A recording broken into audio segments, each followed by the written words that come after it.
treat you right, let me satisfy. I want your body, just say you want me to. I got nothing else to do.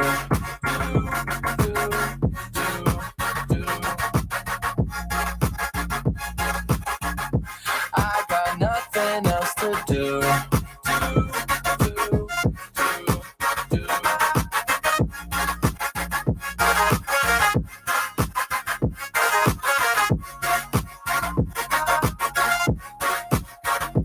I got nothing else. I got nothing else. Look into my eyes, feel the love intensify, blow like dynamite. Give it all tonight. Treat me good, I'll treat you right. Let me satisfy. I want your body, just say you want me to. I got nothing else to do. I got nothing else. I got nothing else. I got nothing else to do. I got nothing else. I got nothing else. I love the way you drop it down. Get down if you want me now. Get down, bring me to the ground. Get down if you want me now. I got nothing else to do.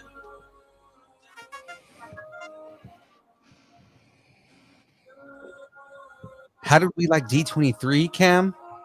We're going to talk about it tonight. So much to get through tonight. Oh yeah.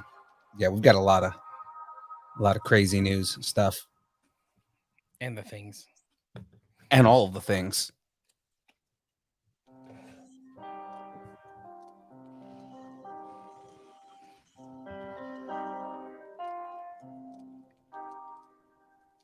I woke up again at 5 a.m. Can't get you off my mind. Can't figure out who I am if I can't call you mine. These four walls come caving in. Can't get no rest. Outside, breathing in your last cigarette. I would fall you down, baby. Fall you down, down, down. I've been in your bed lately. You really make your way around. Say you lay with me forever, but I'm alone with another round. With another round.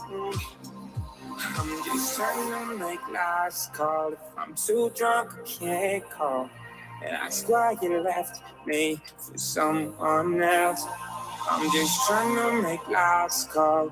And get drunk while you fall into love with someone else.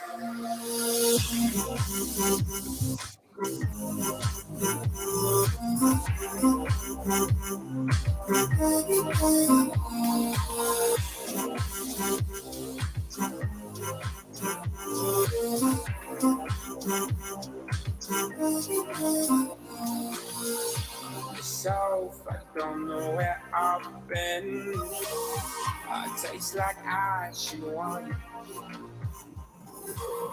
When you wake up with him, does his body feel like mine? I would fall you down, baby. Fall you down, down, down. I've been in your bed lately. You really make your way around. You say you lay with me forever, but I'm alone with another round. With another round. I'm just trying to make last call. If I'm too drunk, I can't call. And ask why you left me for someone else. I'm just trying to make last call. And get drunk while you fall into love with someone else. I've been sad before, but not like this. 'Cause I got it bad for you since our first kiss. Oh.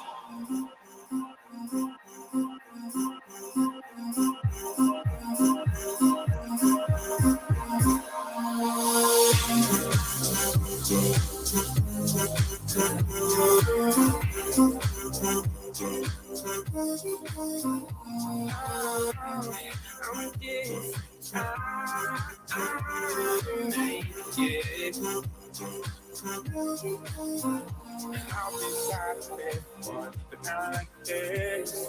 'Cause I got it bad for you since our first kiss.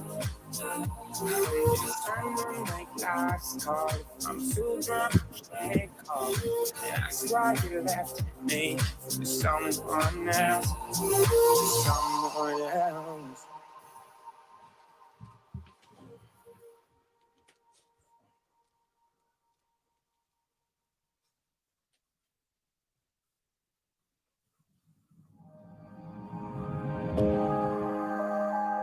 Cause you made everything okay. I can't believe I let you get away. Cause you made everything okay. I can't believe I let you get away. Cause nothing ever comes so close before you let me go. If I can't have you for my own, then I don't wanna know you let me fall for something, and it ended all for nothing all of a sudden. If only I could press rewind, I swear I'm barely getting by. Really meant what I said when I said you don't leave this head of mine. Cause you made everything okay. I can't believe I let you get away.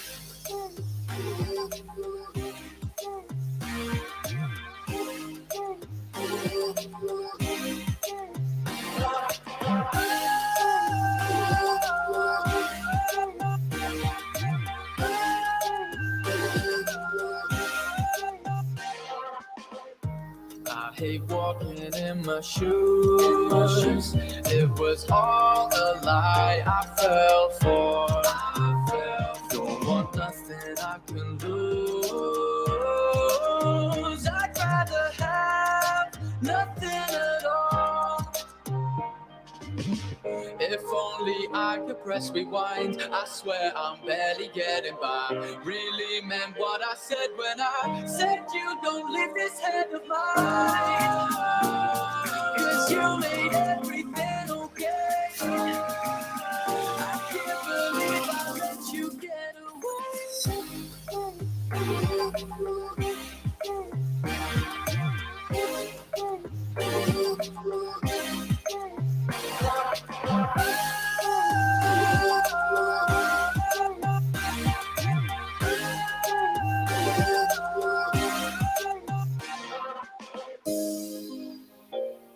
Cause you made everything okay. I can't believe I let you get away. Cause you made everything okay. I can't believe I let you get away.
How do you feel about time? Do you think it's time? Do you think It's time. It's time. It's beta time? Time. No, it's distance starting time.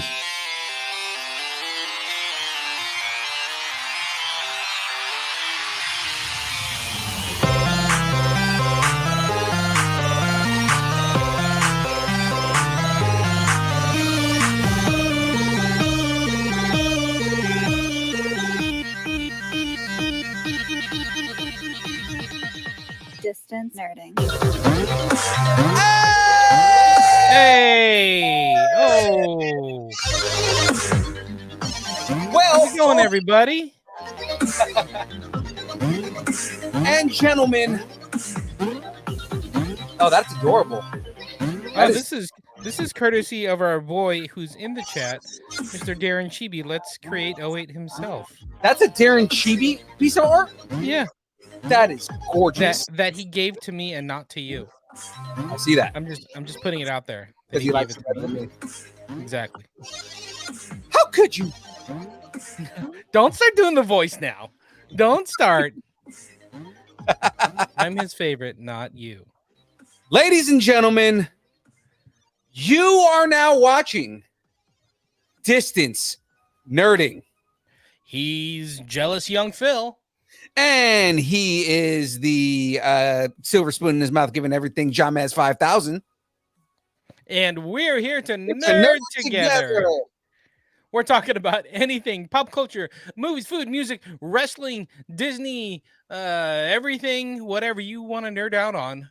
We want to talk about it. Guys, you got to follow us on the Instagram, on the Facebook, on the Twitter, on the Twitch, on the YouTube, and the link tree and all the places like, TikToks, things like that at Distance Nerding. Before I jump on deck, Cam's asking where I got this shirt because he needs it.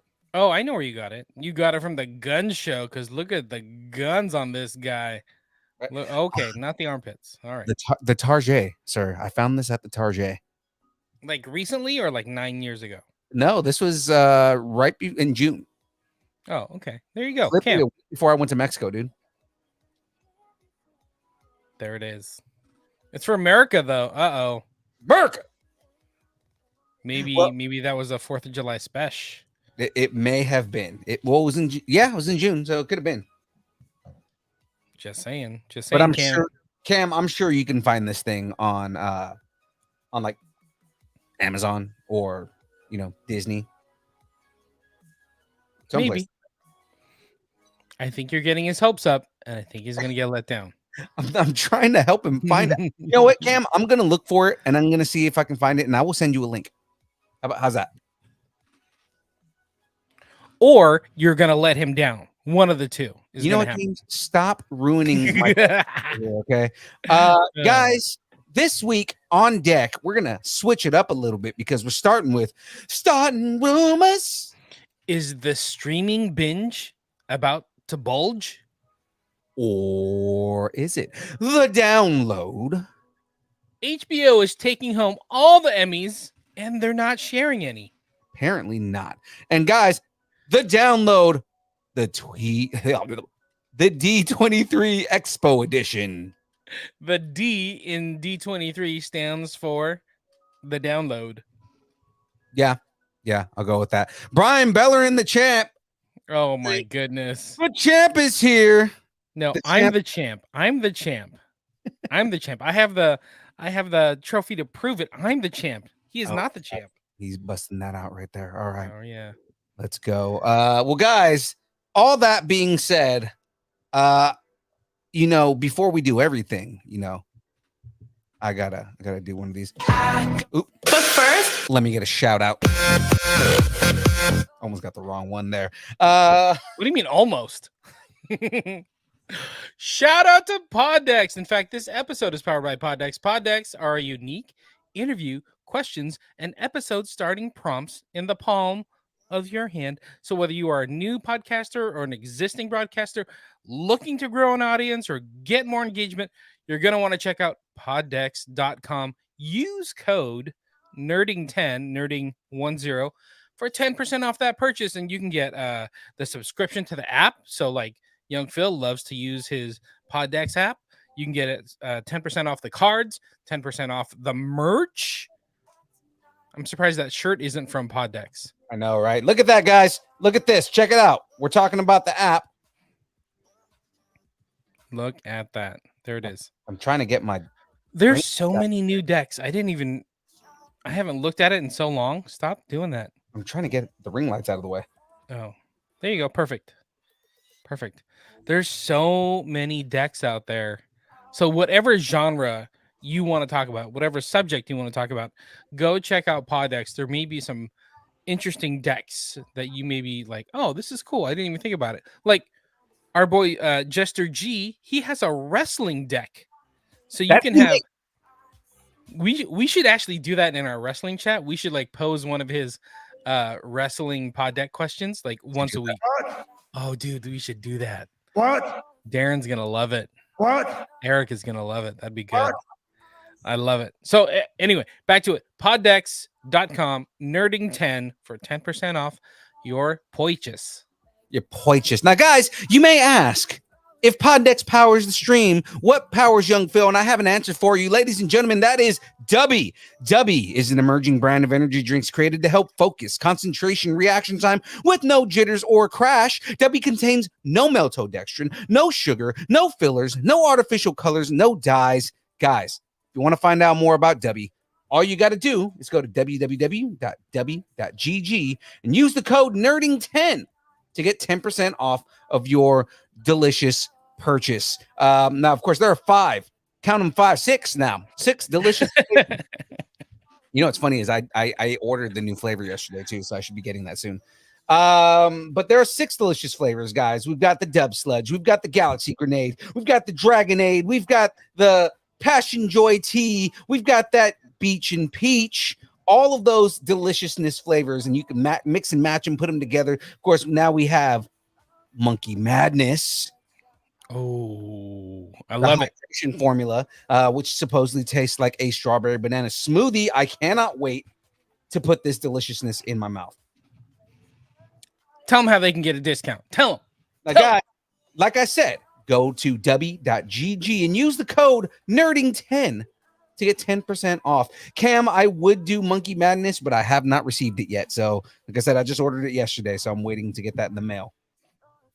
But as of tonight, my 2 flavors that I'm going to be rocking here tonight, because I've already got them ready here, guys. I'm going to do one delicious dub sludge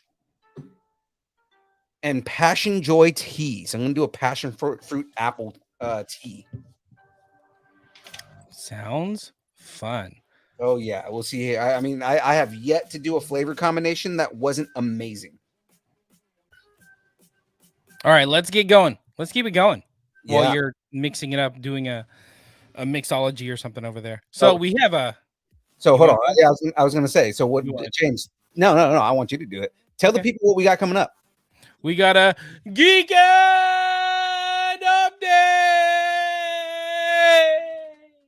All right, let's do it. Hell yeah. I can't believe it's here already. September 17th, Heroes Fest down in Fresno, California. Oh, we should go see all of our friends like Lightning down in Fresno, or our friend Double A down in Fresno. Who's going to be there, right? It's going to be amazing. So come support Project Wish Upon a Star at Heroes Comics for Heroes Fest. Going to be tons of stuff going on, tons of vendors, tons of artists. I was talking to Darren. There's a ton of cosplay that's going to be happening. Like people from all over Northern California and Central California. So like 916 Ghostbusters, Power Rangers, Bakersfield First Avenger, cosplay contest hosted by Fresno Deadpool, MCH cosplay, Lady Deadpool Fresno is going to be there. So many cosplayers. I think who else did I see? Like Heroes Alliance is going to be there. Oh yeah, as Heroes well. Alliance is awesome. The stuff that they come up with is pretty fun. Dude, so cool. It's going to be so many vendors. I hope Noel, shout out to Noel. Congrats to our boy Noel, who just had a baby, I think like today. So Yes. he can break away, feed the baby. The baby's going to sleep. Come hang out, for an hour or two. Do a cosplay, come hang out at Heroes Fest. Then go back to the baby. Oh my goodness. Project Wish Upon a Star, super cool organization. They're a 501c3 nonprofit organization. They have a social mission to make dreams come true for kids with cancer and other illnesses. They give them unique experiences, taking them out to the cons, having them meet celebrities, getting autographs, getting cool merchandise and whatnot. Dude, the way the kids light up, it's amazing. Remember when we went to what is it, LA Comic-Con, and Project Wish Upon a Star was there, and they brought their hero, their project hero, Rachel. Yeah, she was super cool, man. She was super cool, and she met Zachary Levi, which was super cool. But she was even more excited that she got to meet like actual NASA astronauts that gave her like a jacket, and she was like beaming. She was so happy. So giving these kids that type of hope, that type of love and happiness is what Project Wish Upon a Star is all about. And it's super cool. So nice to give so much back to the community, California, Northern California. It's amazing. So come support them.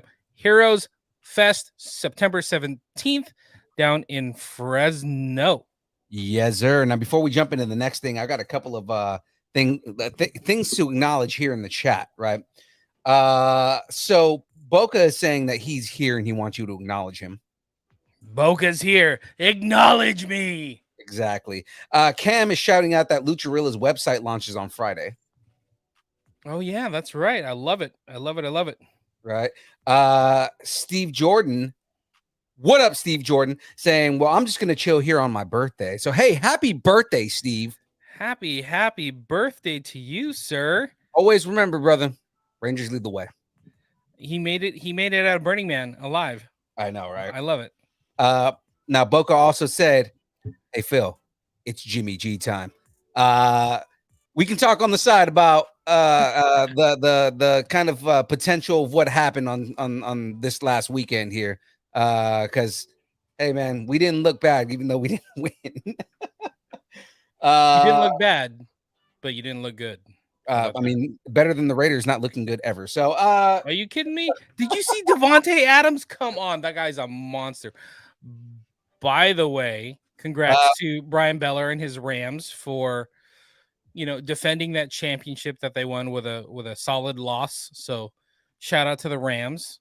So shout out to Boca over there. Well done. Way to have pride. I was just talking smack, dude. But then Brian's also saying Steve deserves a pop, so let's go ahead and give him a pop real quick.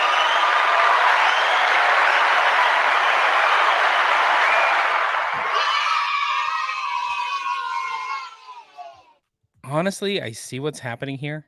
I see what's happening in the chat. Boca is trying to take over the show, and I see it. Don't think I don't notice these things. I've known you for 25-ish years. I see what you're doing, Boca. Enough. Well, man, what do we got coming up after Heroes Fest, man? After Heroes Fest, before Boca's birthday, we have California Republic Comic-Con Placerville, September 25th.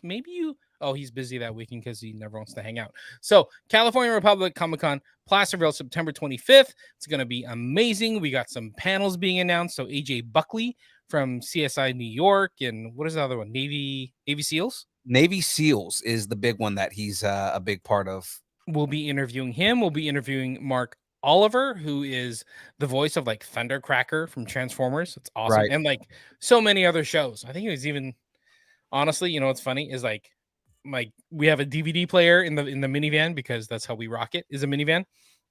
We have a Barbie movie, and I think he did the voiceover for the Barbie movie that we were playing. I'm like, I'm pretty wait a sure second, I heard this guy's voice before. Yeah, like everybody's done voiceover on these Barbie shows, apparently. I know, it's so funny. Because remember, I was gonna say, Goku, Peter Kalamis. Peter Kalamis, he was talking about how he played like some German dude in one of the Barbie shows, and he got a lot of crap for it. That's funny. So California Republic Comic Con. By the way, there's been some fires and smoke up in the area lately. We just got word from Dave today. He's like, as of right now, everything's a go. So, shout out to Cal Fire. They're doing their thing. As far as the show goes, everything is going forward as of right now. If they have to use the venue for like evacuation or whatnot, things happen, things change. Right. But as of right now, everything's a full go for Colossus Girl and California Republicon. Tons of vendors, tons of artists. It's going to be some awesome panels. Our good friends that we're going to see this weekend, Fresno Deadpool and Lady Deadpool Fresno, are going to be hanging out with us. They're going to be doing the cosplay contest. It's going to be awesome. And maybe, just maybe we'll be giving away some Funko Pops. I think we are. I think we will. I think we are going to be giving away a whole bunch of just all kinds of goodness. I know, it's going to be great. So I think we're leading off the show at 10 o'clock. So the doors open at 10. I think it goes 10 to 5 or something like that. 10 to 6 with the cosplay. We're leading things off. We're usually like talking to people, hyping up the show, letting them know what's going on, doing some trivia, probably making people sing or dance or do something silly, because that's fun. We love having fun with people. Maybe we're going to give away some extra prizes there too. Yeah, I think so. So don't forget. That's you. Cam is saying there's 34 wildfires in Idaho right now. Wow, that's a lot. That is a lot. Best wishes to you and everybody in Idaho. So September 25th, Placerville, California Republic Comic Con. I think they just had like dry digging festival up there, just not that long ago, like a week ago. Okay. I think is what it was. But yeah, it just shows that like, hey, everything's changing. Even though there's fires, everybody's taking precautions, but things are happening. So don't forget California Republic Comic Con, September 25th. Yay. Yay. Hell yeah. I'm excited. I'm always excited when we meet con goers and we get to talk to these people at the cons and everything like that. Like it's always fun. These experiences are always amazing. And then if I do get a chance to run around as Unipool, then hey, I make some people's days, And that's how we meet some of our good friends. Like shout out to Cam, who we met up in Idaho, Nancy Joe, who we met in Oregon, who was it? Darren, who was on earlier but had to jump. We met him in Pleasanton. I think it was Pleasanton. Yeah, so we're just meeting friends, building our little nerd community. It's great. Brian, if we do a PS5 giveaway, it's because you donated the PS5. I like it. He's trying to start rumors. We should be starting rumors. We really should be starting rumors. So to change it up a little bit, guys, we're gonna start off with some starting rumors. So that all being said, I think I'm ready here. Are you ready, man? I'm ready. I don't know where to get it.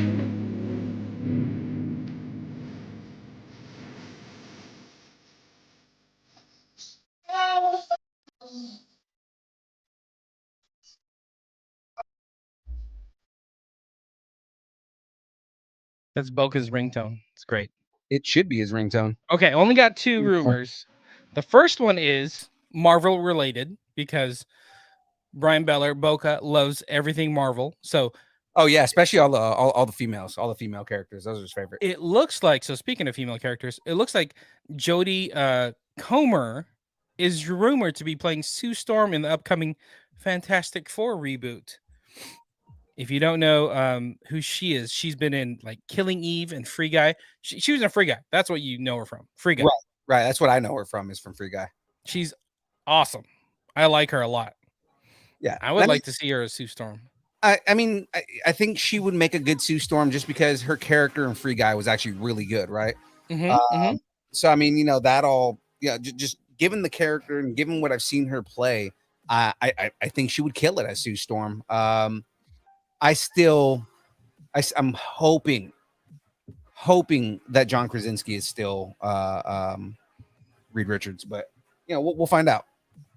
Yeah, I hope he is too. That just makes so much sense. So much sense. Okay. Tacos on the table. You think Jodie Comer? My tacos. You gotta put them all out there. No half tacos. No, I'm gonna put my tacos on the table on this one. I think that she may actually end up being Sue Storm. There you go. That's what I like to see. A little bit of gumption out of this guy. I love it. I really think that she would be a good Sue Storm. I think that would be a good move on Disney's part. Yeah, I actually really like her. I remember noticing her in Free Guy. She's a good actress. Yeah. Okay. My tacos on the table too. So hopefully she ends up in Fantastic Four. Next one is kind of weird. I'm kind of on the fence about this one. So services like Disney Plus, HBO Max, Prime, Amazon Prime Video, they know how to stay in the like pop culture zeitgeist. They're doing a super good job with marketing, right? So Marvel, Star Wars, Lord of the Rings, Game of Thrones, week to week, they're doing a good job. And a lot of it is being given the fact that there's content every single week to talk about leading up into the next, episode or the next whatever series that's coming up. There's always like this buildup and a steady flow of content. So they've been really good with their marketing.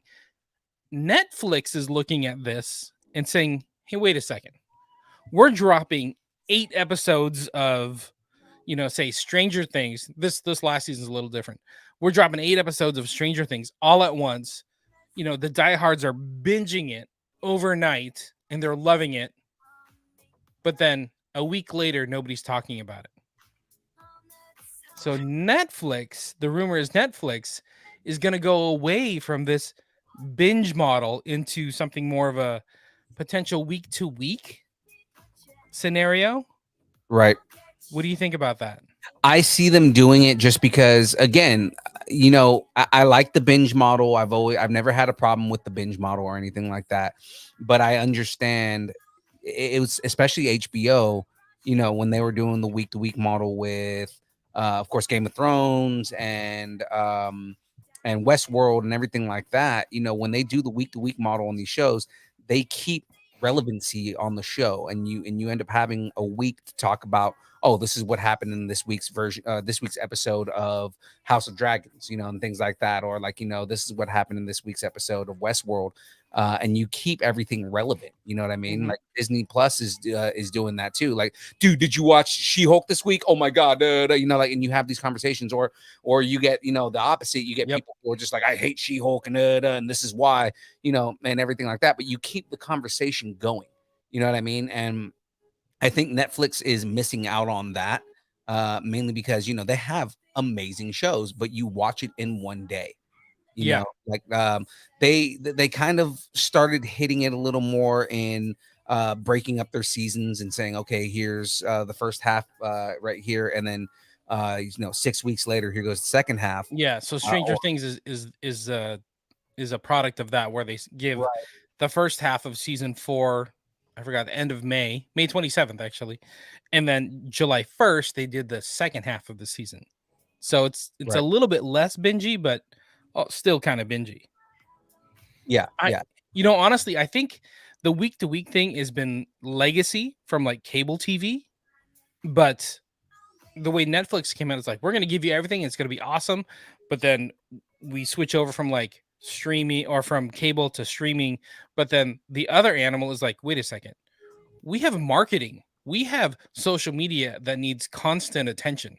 So going back to this weekly model would help out a ton. And keep in mind, Netflix, for the first time they started to lose subscribers, in this last quarter. So but it's a combination of things, though. I mean, they increased their pricing again. They're talking about adding in ads and all these other things. Like they're making a lot of moves that are like the opposite of why people like Netflix, and it's just kind of like, I get it. They're trying to get more money, and I mean, they're putting more money into production in a lot of their shows, and putting higher end things in production. I mean, now they can't even boast the most expensive show because Prime Video has that right now with Lord of the Rings. Right. That's true. But I mean, this is the second time that Prime Video has stolen that, because before that, the most expensive show was Man in the High Castle. I mean, the Prime Video is just pouring money into their shows. Yeah, totally. I don't know. I mean, I'll throw it out there. I think they're gonna switch because there's just too many things to like, too many factors to not keep that model. Marketing is just one of those. So I think they're gonna switch. Keeping people constantly clicking on Netflix, always logging into Netflix. Like, we come home every day and we're just like logging into like Disney Plus. Well, we have kids, but like the way they release things, it's like, let me go check what's on Disney Plus. Let me see what's new on Disney Plus. Because Netflix isn't the first thing I check anymore. I check HBO Max and I check Disney Plus before I check anything else. Hulu and Amazon Prime are more like, if I know there's a show I'm looking for, I check those, right? But like, I'm a big documentary guy. I like my documentaries and everything like that. Disney has such good documentaries. Like there's so many good ones on there that I go to Disney pretty frequently. And then I go to Netflix after that. But I mean, like Disney is kind of like my go-to now. HBO Max is a pretty big one. And then Paramount Plus has been getting a lot of share time in my house. And they do a week-to-week model too. Paramount, even Peacock does. It's kind of like Netflix is the only one that does it. No, I take that back, because I think there's certain shows that like you want that constant buzz, know? So like Disney's doing the week-to-week, and it works for Mandalorian to Miss Marvel to, Hawkeye, whatever. But like the Groot, I Am Groot, they dropped the entire season. Yeah, and they do that on some of their shows too. I mean, like, there's a lot of shows that they do that are like that. The one that I'm enjoying right now, so Hulu does the same thing where, they'll do week to week, but then they drop, bingeable things at the same time. I'm liking what they're doing with Welcome to Wrexham. We were just talking about that like last night. Yeah, by the way. Yeah, they're doing kind of like a double model on that, because it's like they're dropping like 2 episodes week to week. Yeah. And by the way, there's going to be 18 episodes of this show. Okay. I think I think that's smart, because Welcome to Wrexham, again, it's got a lot of the things that I like. Again, I like documentaries. It is a very good documentary feel. I like the way that they're covering the town. Like this, the first episode and the last set of episodes they put out was just basically about like the town and the people who live in this town and Exactly. what everything means to them. But not even they didn't even really talk football that much. It was Yeah. mostly like, you know, they were talking about this dude who had cancer, or they talked about, you know, all these people and the hope that they bring. Like it's so far it's a really good show. Yeah, how it keeps their community together. Yeah, I Right. really like Welcome to Wrexham. I was trying to get Boca over here in the chat to watch it, and he's like, "Ugh, you just because it's Ryan Reynolds." I'm like, "No, I like this show. It's fun." I'm like, "It's about football. It's about soccer. You should be watching this." What's funny is Rob McElhenney is way more prominent in that show than Ryan is. Like Yeah. Ryan comes in every now and then, but it's mostly Rob. I mean, and he talks about it in the first couple of episodes where it's like Ryan is more of like a donor, whereas Rob is the one that's like trying to run everything day to day. So it's like, yeah, he definitely has that like street smarts to him, like that Philadelphia street that street attitude. Like, let's do it now. Why are we waiting? Do it now. yeah, you know, and then like interesting. their search for like leadership for the whole club and everything like that, you know. Yeah, it's a good show. So if you're not watching Welcome to Wrexham on FX or Hulu, go check it out. It's a fun show, including you, Boca. Recommend it. So jumping back, Netflix, and I want to get people in the chat to chime in too. Tacos are on the table. Do you think Netflix is going to abandon the binge model?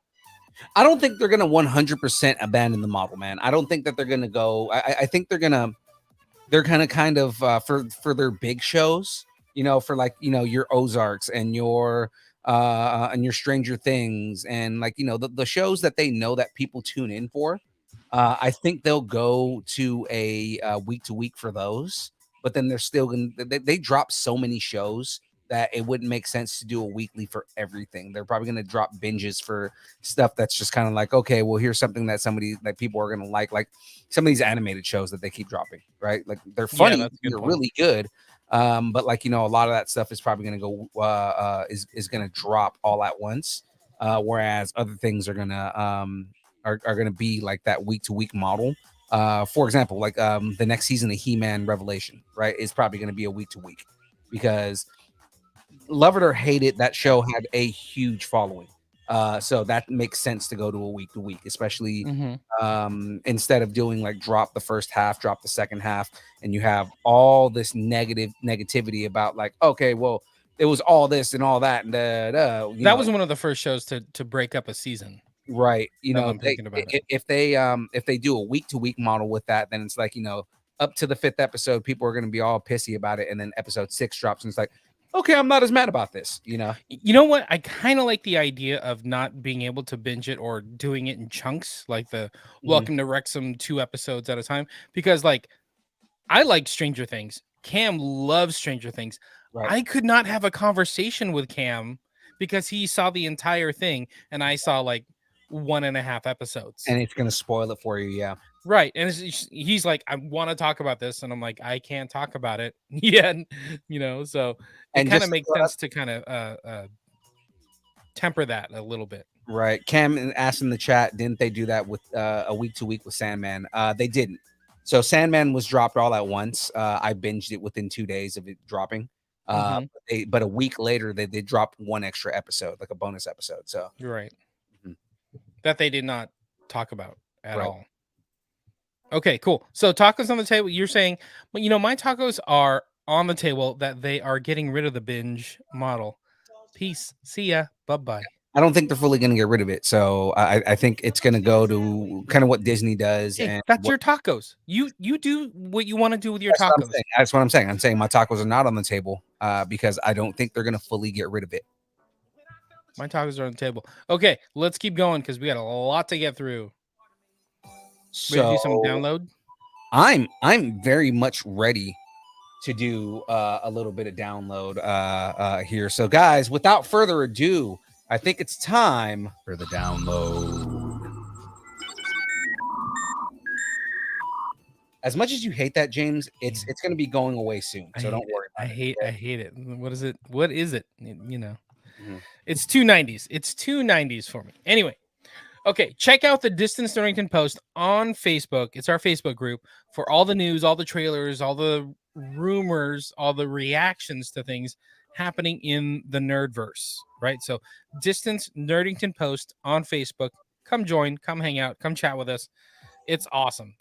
I'm posting, Phil's posting, Cam's always posting. Cam was like our D23 connoisseur, getting all the content out. So it's awesome. Darren Chibi's always posting too. So it's awesome. Get into it. Let's get into the first one. Let's start out with some Star Wars news. And this actually got announced before D23 Expo. So kind of interesting. So breakout star from Squid Game, Lee Jung Jae. So he was the skinny guy, kind of lead character, right? Reportedly, he's gonna be in his first major studio opportunity with Star Wars: The Acolyte. Man, all the news that I keep hearing about Star Wars: The Acolyte, I'm stupid excited about it, man, because like it seems like it's getting better with every announcement that they're dropping on here. Like again, there's rumor that they're going to be bringing in Darth Plagueis the Wise.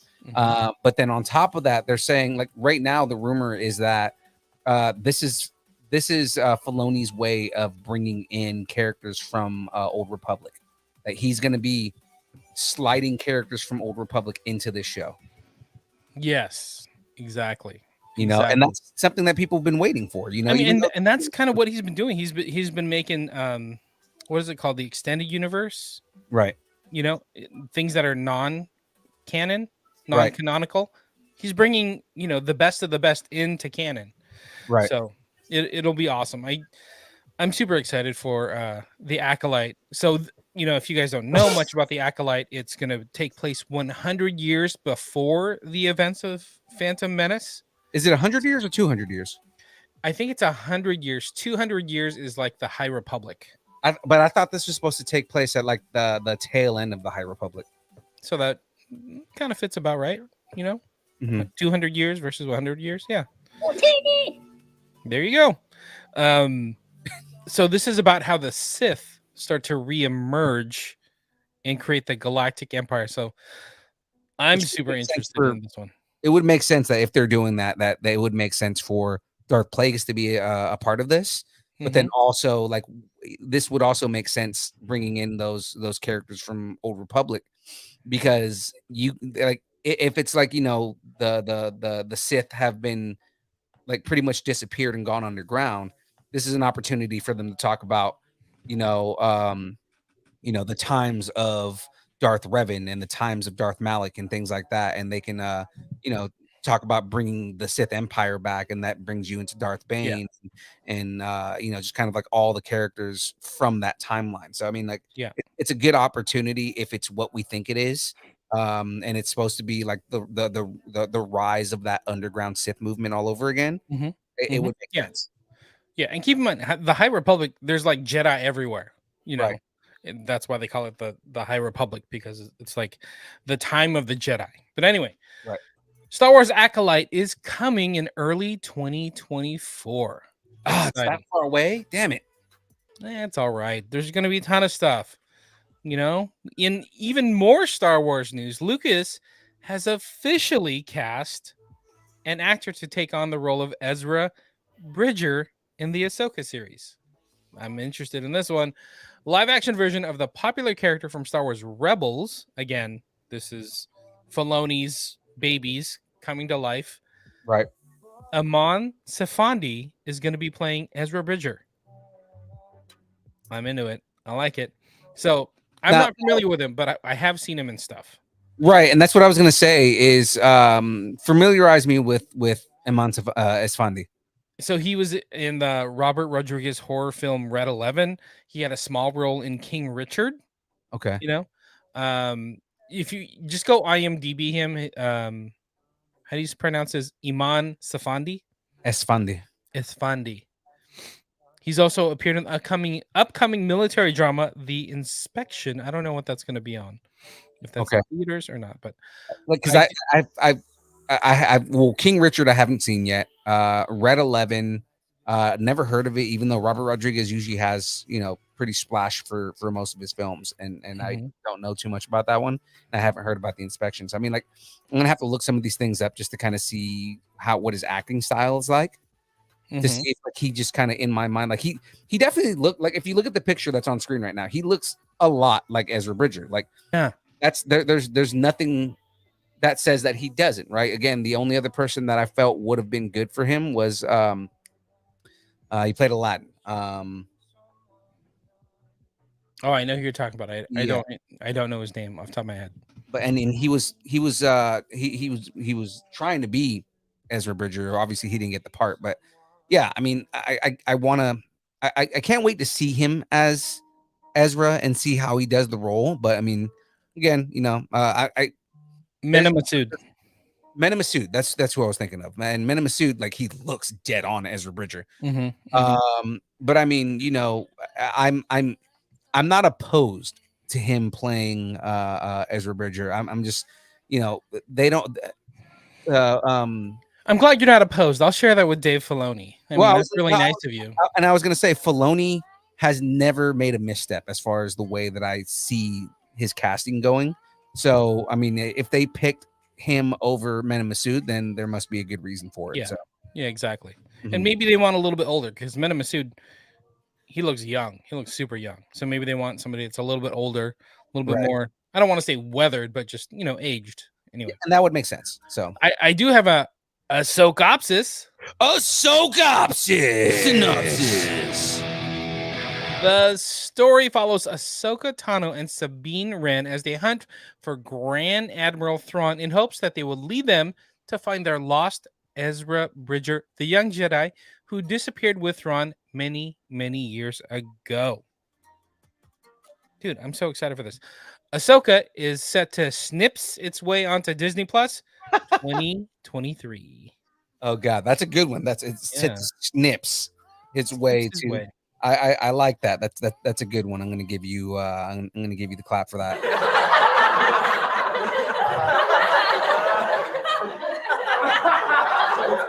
All right. And in the winner is news, the 2022 Emmy Awards is over and HBO won everything. All of the things. All the things. So HBO walked away from the 2022 Emmys with as many Emmys in hand as Netflix, Hulu, Amazon Prime, FX, and Apple TV combined. That's insane. The fact that they won that many Emmys. I know, right? They won total 36 Emmys, 38 if you include the creative arts Emmys, which were given away a couple weeks ago. Right. And that's between HBO TV and HBO Max streaming. So HBO, everything we have is HBO. So right. And I was reading something earlier, and we'll probably get to this, but about Jason Sudeikis specifically. Jason Sudeikis. and and then Zendaya. Zendaya. No, that doesn't. But just basically, this is what her second award in 3 years for her character for in Euphoria. Euphoria, yeah. So I mean, that's pretty remarkable. Yeah, she won. What is it? Outstanding lead actress in a drama series. That's awesome. So good for her. So let's see. HBO won 10 Emmys for The White Lotus, which they're coming out with a season 2 of. Right. I'm trying to read. Jennifer Coolidge got her first Emmy. Yeah. What's her name's mom? Stifler's mom. Stifler's mom. Yeah. She won an Emmy. Stifler's mom finally got an Emmy. Again, that was another big deal because she's like a favorite in Hollywood to play supporting characters. And this is her first Emmy. And it was I heard she cried at the podium because it was she's 61 and she finally got an Emmy. Good for her. Yeah. Good for her. Netflix. His mom is still a MILF. I know, right? It's all right. Go check it out. And she's this show is her show because season 1 had her. Season 2, it's a different White Lotus resort, but it's following her. So she's the one that goes to this other White Lotus resort. Oh, that's dope. So a whole new cast except for her. She's the consistency. So again, it's very well deserved for Jennifer Coolidge to finally get an Emmy. I know, awesome. So Netflix just won like 3 Emmys for Squid Game, Okay, Stranger Things, and Ozark. that's surprising that they only got 3. I Given don't that- even know which ones they were. But I mean, Squid Game, Stranger Things 4, and Ozark. Those are pretty big properties. But Those are all their heavy hitters. I'm surprised that they only got 1 for each of those. Yeah. Well, you know, things are getting tough. Things are getting tough out there. Apple TV Plus got a win. So you mentioned Jason Sudeikis won Right. for Ted Lasso. That's awesome. Let's see. What did Disney? They didn't win like much at all. ABC. So between, let's see, Disney, Hulu, FX, and ABC, I think only Abbott Elementary, which is on ABC, snagged 3 Emmys. Oh my gosh. Hulu just got like nominations for like The Dropout and Dope Sick and Pam and Tommy. But yeah, nothing. Moon Knight was like the only one that. Yeah, Moon Knight. There you go. Moon Knight was like the only one that won an award for outstanding sound editing. Yeah, of all things, sound editing. Like really. Okay. You know what? Fine. We'll take it. That's fine. Right.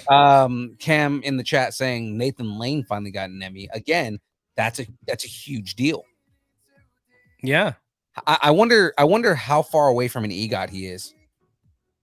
Ooh, somebody needs to Google that. Yeah. Because I know they said that God, I'm forgetting everybody's name, dude. Singer, she's bigger and everybody knows.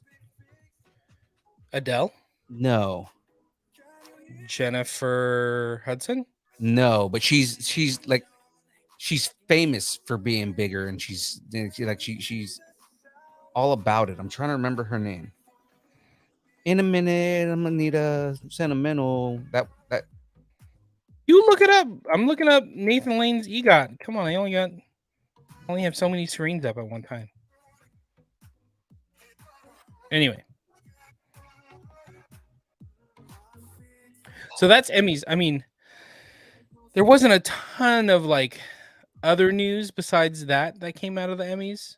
Mhm. I think there was one thing like Jimmy Kimmel's laying on the ground or something like that. But anyways, yeah, I didn't even know the Emmys were happening. All of a sudden, I was like, oh, there's news. Emmys.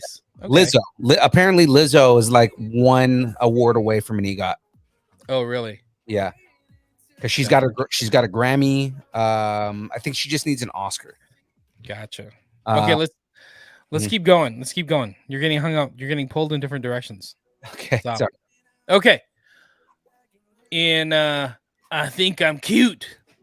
I know I'm sexy news. Shawn Michaels, one of the biggest stars in WWE history, has just got a promotion. What?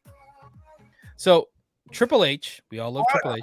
He's now running creative over at WWE, like all of creative. See how I'm changing my pace so you can't do the what? That's how we do things, just to screw you up. What? So Shawn Michaels is now about to get a new promotion. He's been promoted to Senior Vice President of Talent Development Creative. What? Very well deserving. Yeah, kind of similar. So Michaels was previously listed as Vice President of Talent Development. And the report from CBS states that Michaels will continue to oversee creative direction for NXT 2.0 and also be in charge of the development of talent in the brand. How long before the rest of the clique gets promotions within WWE? I know. Where's Kevin Nash? What do you want to do? I'm pretty sure like the entire clique is going to be running the show pretty soon. Mhm. Like, yeah, you know what? You guys leaving and showing the world the clique existed was the best thing you could have ever done because now you guys are running the show. I know. They didn't even know they were going to do it, and they did it. So what does this mean? So part of the whole development, creative responsibilities includes the expansion of NXT into NXT Europe. So they just they pseudo shut down NXT UK. They shut down NXT UK. Right. But it's going to morph into NXT Europe. So Shawn Michaels is going to oversee that.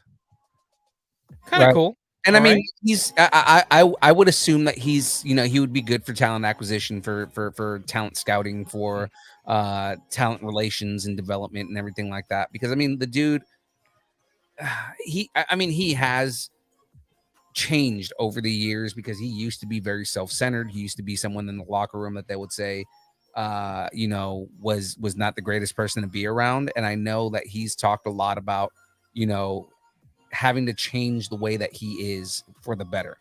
He stopped drinking. He stopped doing drugs. He stopped doing so many things. And a lot of people have mentioned that he is a lot better for it. And he's a much better person. And now a lot of people, like in the locker room, say that he's one of the better people back there, because he's good at guiding talent to a better place. Right. So I'm excited to see Shawn Michaels in this position, to seeing what he does. Yeah. You know what's great about this is like Triple H, Road Dogg, Shawn Michaels, they don't have to do this. They just want the business to be the best business it can be. Right. So that's why they're doing it. They're helping out all these, you know, young talents that need help, that need guidance. Right. Because we all know that Shawn Michaels needed guidance back in the day. Oh, definitely did. But anyway, the plan is now to launch NXT Europe in 2023. So that'll be interesting to see what comes out of that. Yeah. Okay, let's keep going. I got some gaming news. Oh yeah. Oh, I got a brand new Tron game that has been announced by Disney and Marvel at the Disney and Marvel Game Showcase. So a little bit of D23, but we pulled it out into the regular news since there's Right. only a couple rumors. Right. And this was on Friday, right? Yes, right. So Disney and Marvel Games announced there's a new Tron game by Biffle Games called Tron Identity coming. Okay. Interesting. I mean, when did the Tron movie come out? Like 2010? The new one? Yeah. It's been a long time, it feels like, since the new Tron movie came But like out. a lot of people were hoping that there was going to be a return to it. Yeah, 2010 is when it came out.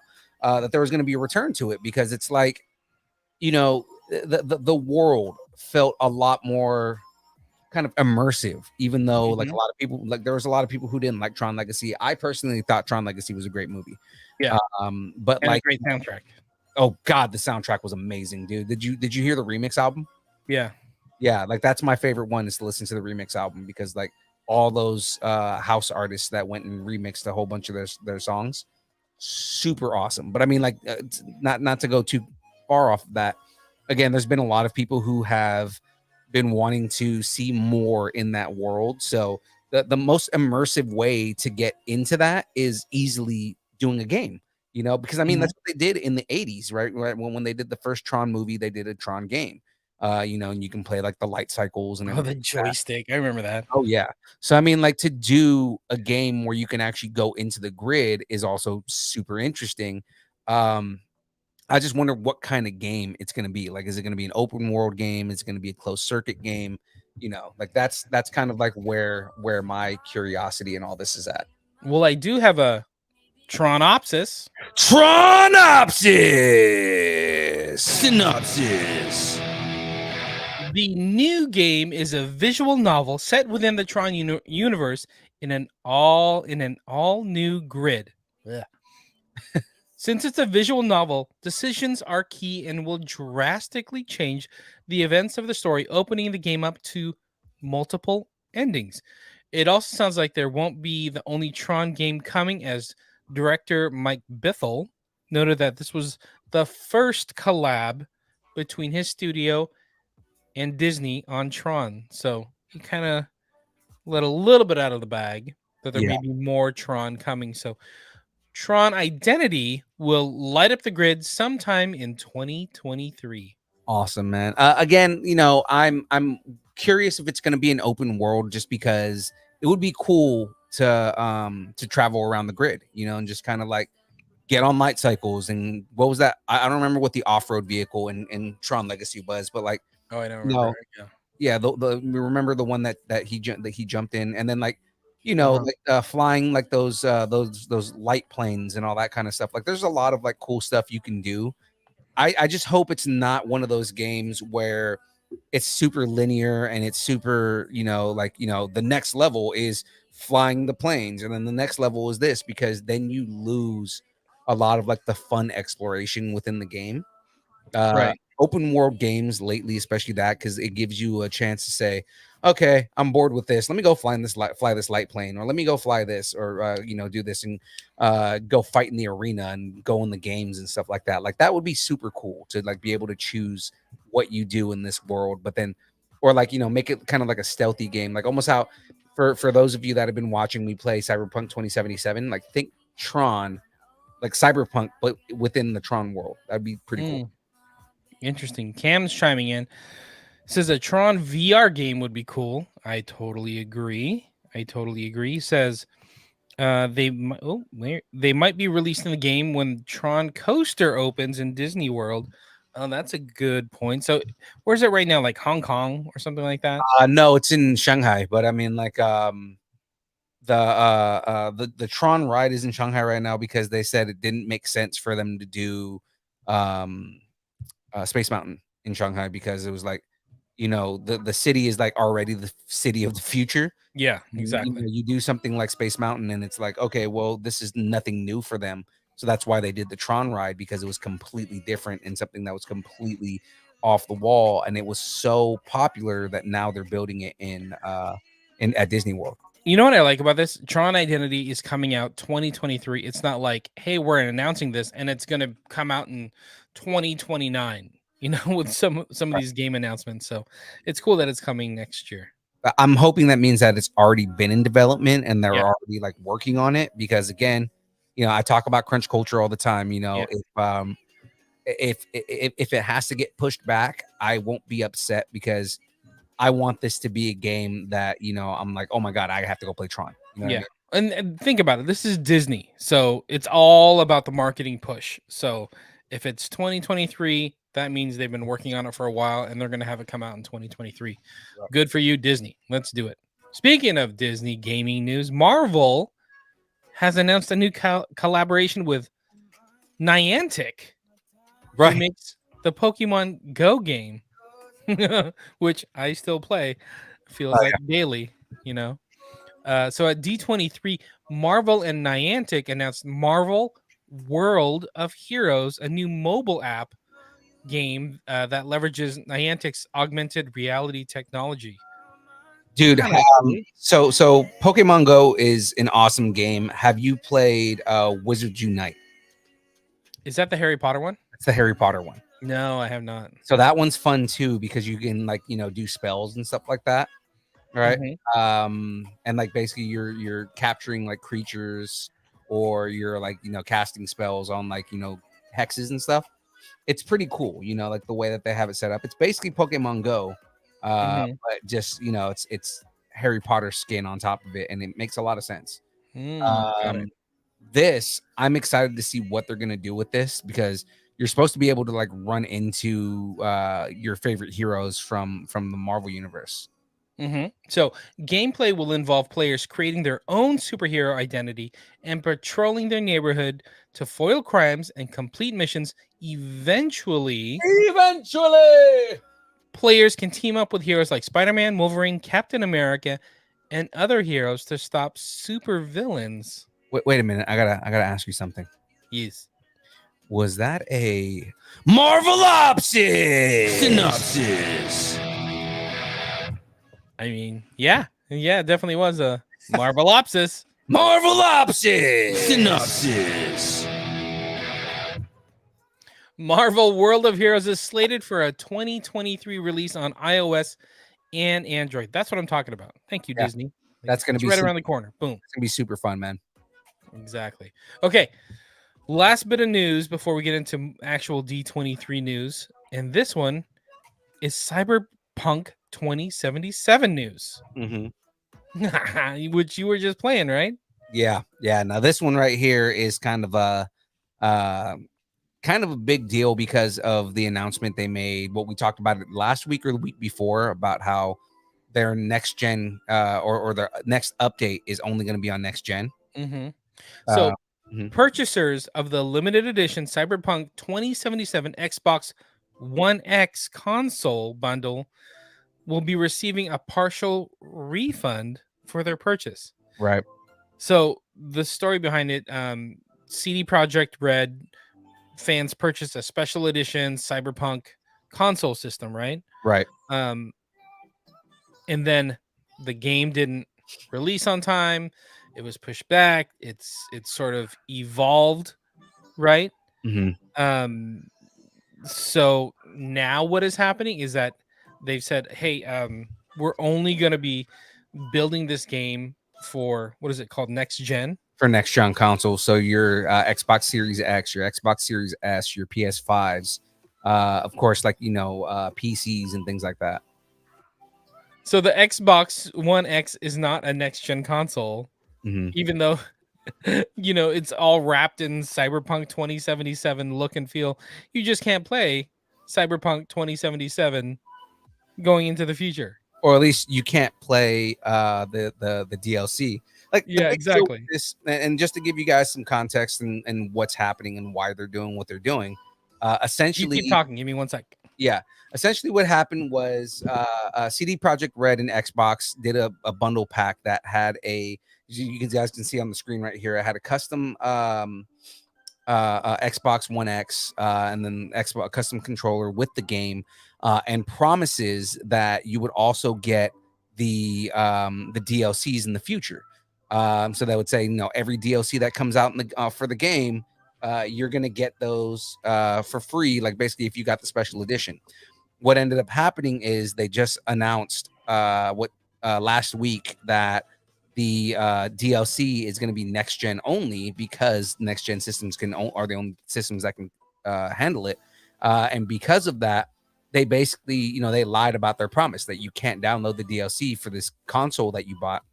So they're giving partial refunds. Basically, the expansion Phantom of Liberty, which is the next one that's coming out, because it's only next gen, because they essentially not really lied. It was, they didn't think that it was gonna be the way it is.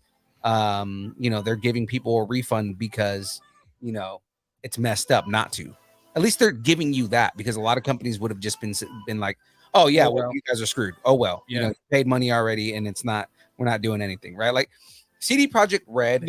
Hold on, they're calling it a refund, but it's not technically a refund. Yeah, it's specifically on Xbox, it's credit in the Xbox store. Yeah, so the Microsoft Store credit is happening. Right. Hi. What are you doing? Oh, look at what my beautiful daughter brought me.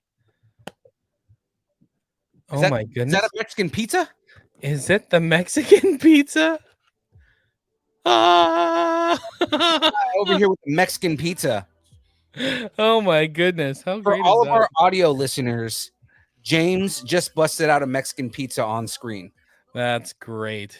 And he didn't bring enough for everybody else. I apologize. What the hell, man? I feel like I owe you some kind of store credit refund. Yeah, you absolutely owe us Taco Bell credit. Taco Bell credit. You will get Taco Bell credit. Done. Come see us at Heroes Fest, and James will give you Taco Bell credit out of his pocket. I should just buy like 12 packs of tacos and just hand them out. Get those family packs of tacos and just give them out. I love it. I'm so down with that. Okay, back to it. Cyberpunk 2077. If you bought it, good for you. It's a cool looking console. That's gonna be a brick in a minute, and you'll get some store credit back, right? So good for you. Well, I mean, you're still gonna be able to play the base game. You just can't download the DLCs for it. Come on. That's like saying, hey, here's the MCU. You can only watch up to Avengers the first movie, and that's it. I mean, that's a good way to put it. It's so not fair. Okay, let's keep going, because let's get to some D23 news. So, guys, I don't know if you guys are ready for this again, but it's time For the download. D23 edition. Yes, I love it. So Disney D23 Expo was this past weekend. Was it 9th, 10th, and 11th? And Disney Plus Day was on the 8th. So we had 4 days of Disney content, Disney goodness happening. My God, so much happened. And it hit so many things, from the parks to Lucasfilm to Star Wars to Marvel to Disney Plus to live action movies and Pixar. So it's all over the place. Let's dive into it. Let's start with some park news. Let's do it. So we got a little bit more information on the Tiana's Bayou adventure, right? This is the I was gonna say overlay, but it's the reskinning of Splash Mountain, Walt Disney World Resort, and Disneyland Resort. Right. Cool. So it's gonna become Tiana's Bayou Adventure. So they released some new artwork, like posters and whatnot, but they also released like some models of what it would look like in the park. And so there was like a whole like model of it, so like people could actually see like what the ride's gonna look like and everything. Yeah. Oh, I mean, they're not gonna. I don't think they're doing much to the ride. The ride looked the same to me. Mhm.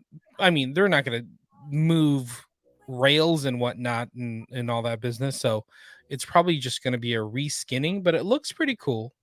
Yeah, There's some story behind it. And that's what I was assuming they were gonna do. You know, I didn't assume that they were gonna like completely change the ride. I figured they were just gonna reskin things, probably use some of the same animatronics and things like that, but maybe like update some of it. I mean, they're probably gonna start putting that the internal projection that they've done on like a lot of rides. Yes. You know, so like Haunted Mansion has a lot of that, and of course you have the Little Mermaid ride in California Adventure has a lot of that internal projection where they like project the faces onto the thing. Which, a really cool concept, you know. I can imagine they're gonna do that with Tiana and with Prince Naveen and like all those characters. I see what you're saying. The only part is Mother Nature, like the water, the mist, the humidity. It may be a factor into it all. Well, I mean, Little Mermaid has water too. Yeah, but like not Little Mermaid, but Pirates does. But Pirates uses like smoke. You know, they do a little bit of mist. So I think they're gonna maybe do that and project onto the mist, which is kind of the same thing. They have World of Color. You know, they're used to it.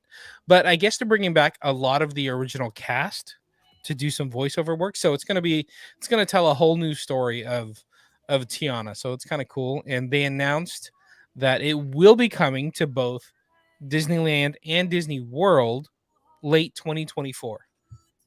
Nice. Wait, there's a Frozen ride? What are you talking about? Cam said think the Frozen ride. And I'm like, there's a Frozen ride? Where?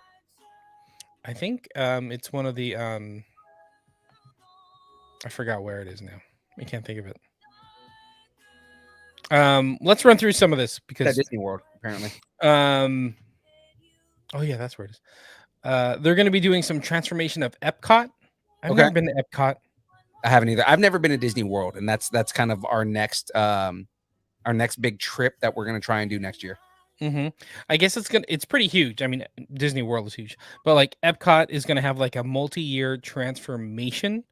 So the World Celebration neighborhood thing that's coming late 2023, and then they're going to have Journey of Water, which is inspired by Moana, is coming late 2023.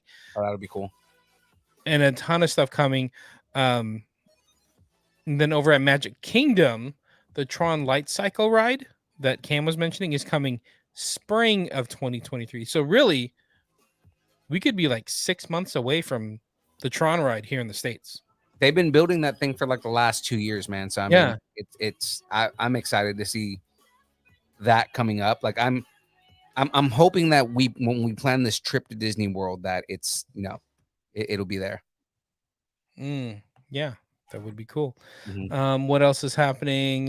Popular anthem Happily Ever After will play again when an updated nighttime spectacular returns to light up the skies over Cinderella's castle in 2023.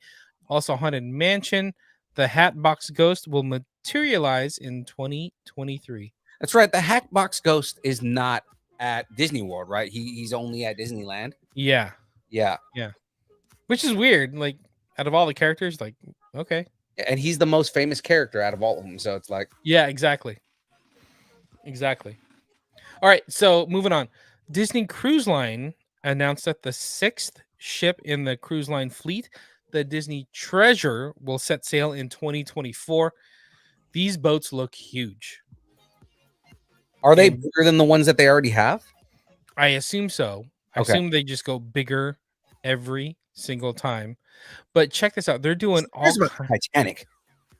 Titanic, what? Titanic was nothing now. Like, Oh, dude.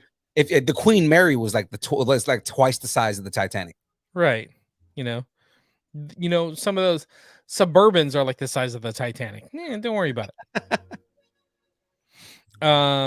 What else do we have going in here? So I don't know if it's this specific boat, but I guess for the first time, Disney Cruise Line will be bringing Disney Vacations. Dude, this is Disney taking over the world.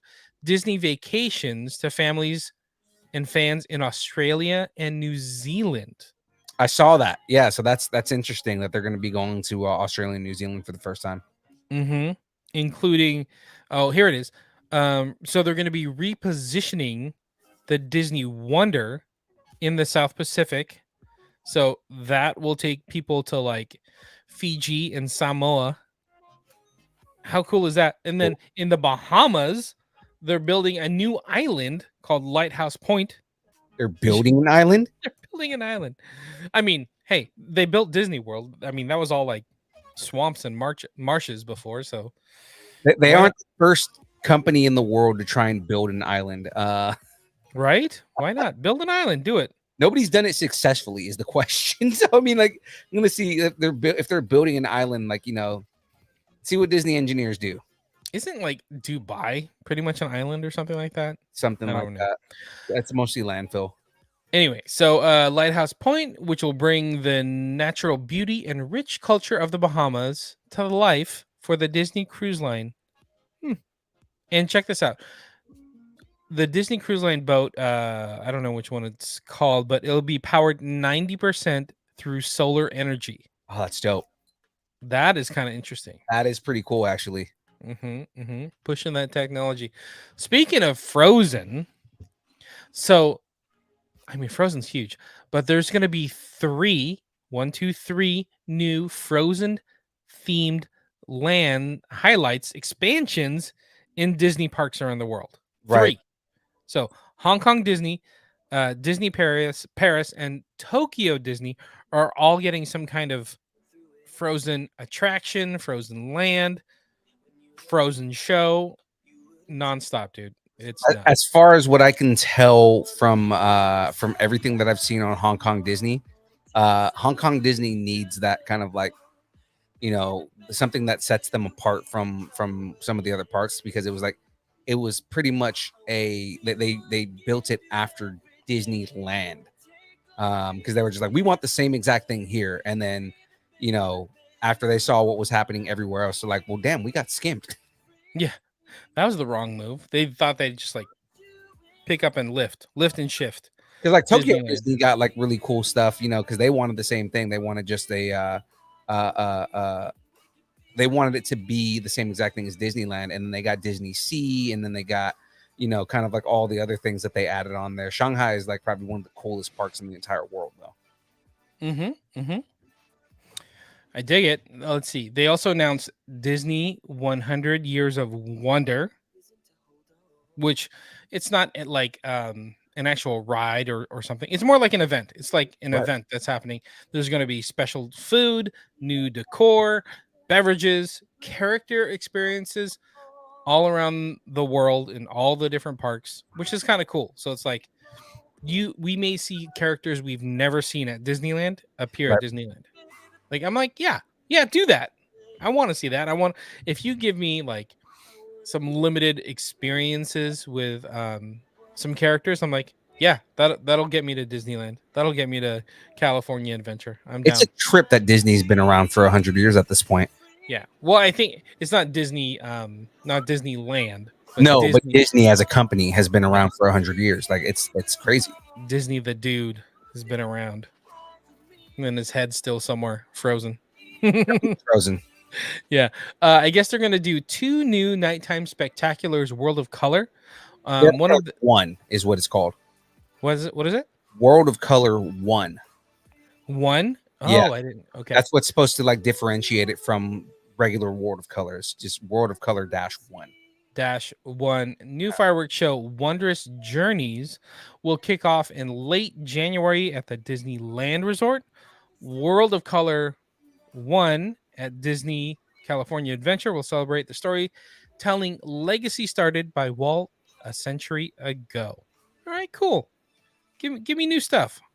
I dig this stuff. They also announced Mickey and Minnie Runaway Railroad is coming to Disneyland, and it's going to open early in 2023. So this is I was gonna say exciting, but that's not the word. It's interesting, right?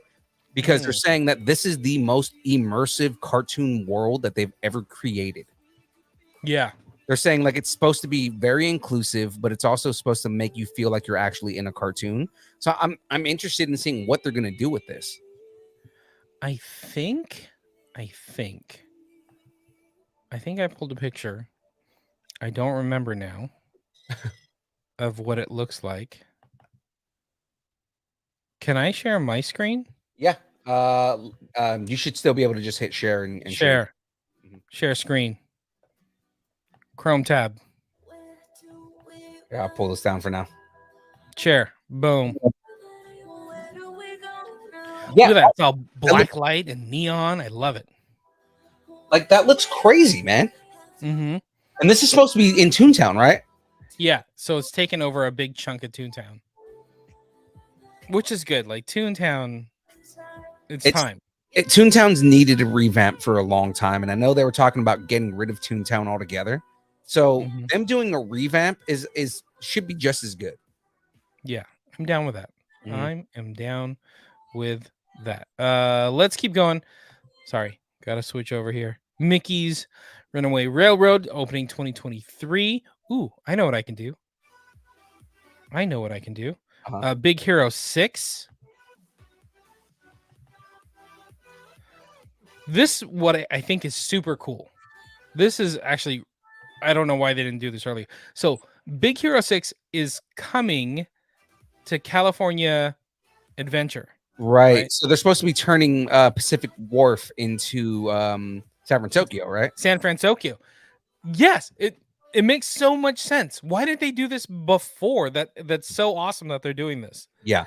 So I mean, the whole area right there, that whole food court area, it's kind of cool. Like they have alcohol, they have the sourdough, company thing, they have some tacos, and it's cool, but it's kind of a weird dead area. Like if you want a little bit of like escape from the crowds, that's kind of where you end up. It's just hanging out there. But I mean, it's a good chunk of land. Like do something with it. And like, how cool is that they're bringing Big Hero 6 to California Adventure? Yeah, I mean, because the idea is it's supposed to California Adventure in itself is supposed to, highlight being in California, right? It's supposed to be like, okay, well, this is what makes California the place to be, and why we love California. Again, Pacific Wharf is supposed to be a combination of Santa Barbara and San Francisco. So I mean, it's kind of cool.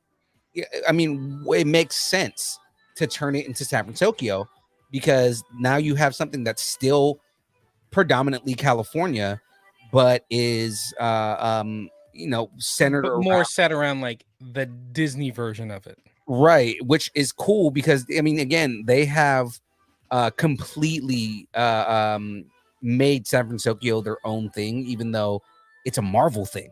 A lot of people don't realize that, but San Francisco is a Marvel destination. Interesting. Because Big Hero 6 is a comic from the Marvel universe. Yeah, they don't really talk about that very much. But you can also meet Baymax, so there's going to be some meet and greets with Baymax. I'm down with this. Yeah, I want a hug from Baymax. I know. How cool is that? Let's keep going. So, I mean, they're kind of redoing all of California Adventure. Like, I forgot what the pier was called before, but now it's like called Pixar Pier. It's Pixar Pier now. So it was Paradise Pier before. Paradise Pier before. Pixar Pier now. It's the evolution of California Adventure, and like this is like a no-brainer. Like bring it all in. It makes so much sense. Mhm. So much sense. So moving on from Pixar Pier and California Adventure, let's go back over to Disneyland and Disney World to Galaxy's Edge. Yeah. So Josh Tomorrow, like he's head of like park relations. He's the guy who replaced Bob Chapek when Bob Chapek became the CEO of the company. So he was on stage with executive producer Jon Favreau, who's also a Disney legend, and shared the first look of the Mandalorian and Grogu, who will be in the parks. So you get to go take pictures with the Mandalorian and with Grogu, in Galaxy's Edge. Did you see what Logan Dominic's dad said when they announced that? No, what did he say? He goes, "It's time to make Logan a new costume." Oh, that's funny. That's funny. Oh, I'm going to switch it up. Do I have one? Yes, this is what it looked like. Look at that. Yeah. But this is the thing. Like he's got it like a sling like around his, he's got Grogu like a sling around his neck or whatever. Mhm. I think it's going to be an animatronic version of Grogu. Oh, that would be dope if Grogu's just like, like moving around in his thing. Yeah. Think about how like when we talked to Kyle Pasek Yeah. about Grogu, 40 pounds animatronics. There's like 2 or 3 guys running it. Same sort of deal. They can bring this to the parks, and it's probably got like this huge old battery, but yeah, they could do that too. And so you can have little Grogu just hanging out with you. So let's see. Mando and Grogu are coming to Galaxy's Edge in Disneyland Park in Anaheim mid-November. Okay, so that's pretty soon. That's so close. Yeah. So close. Okay, let's bounce back over to DCA because there's been some big DCA news. Here's the first one. Oh, that's right. So there's 2 things that are going to be happening in Marvel's Avengers Campus. So the first one here is we're going to get the Hulk walking around Avengers Campus in his quantum suit. Dude, that's so cool. The only weird thing about that is I don't remember the Hulk ever wearing the actual helmet. He didn't. Right. He did not. But the thing is, I think what they're gonna do is the face on the inside of the helmet's probably gonna be animated.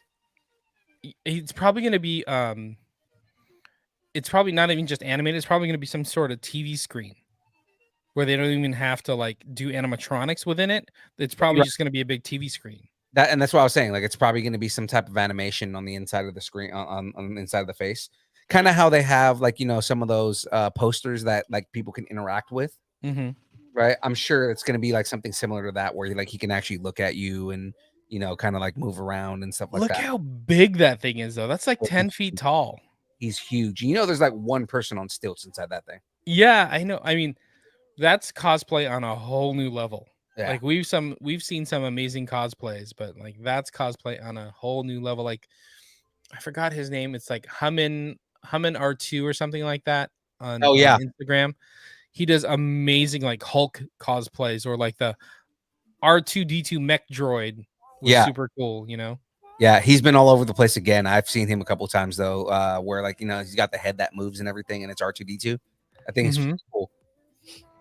So that's the first thing that's coming to Avengers Campus. The second thing that's coming is where are you? You see it? I didn't see it.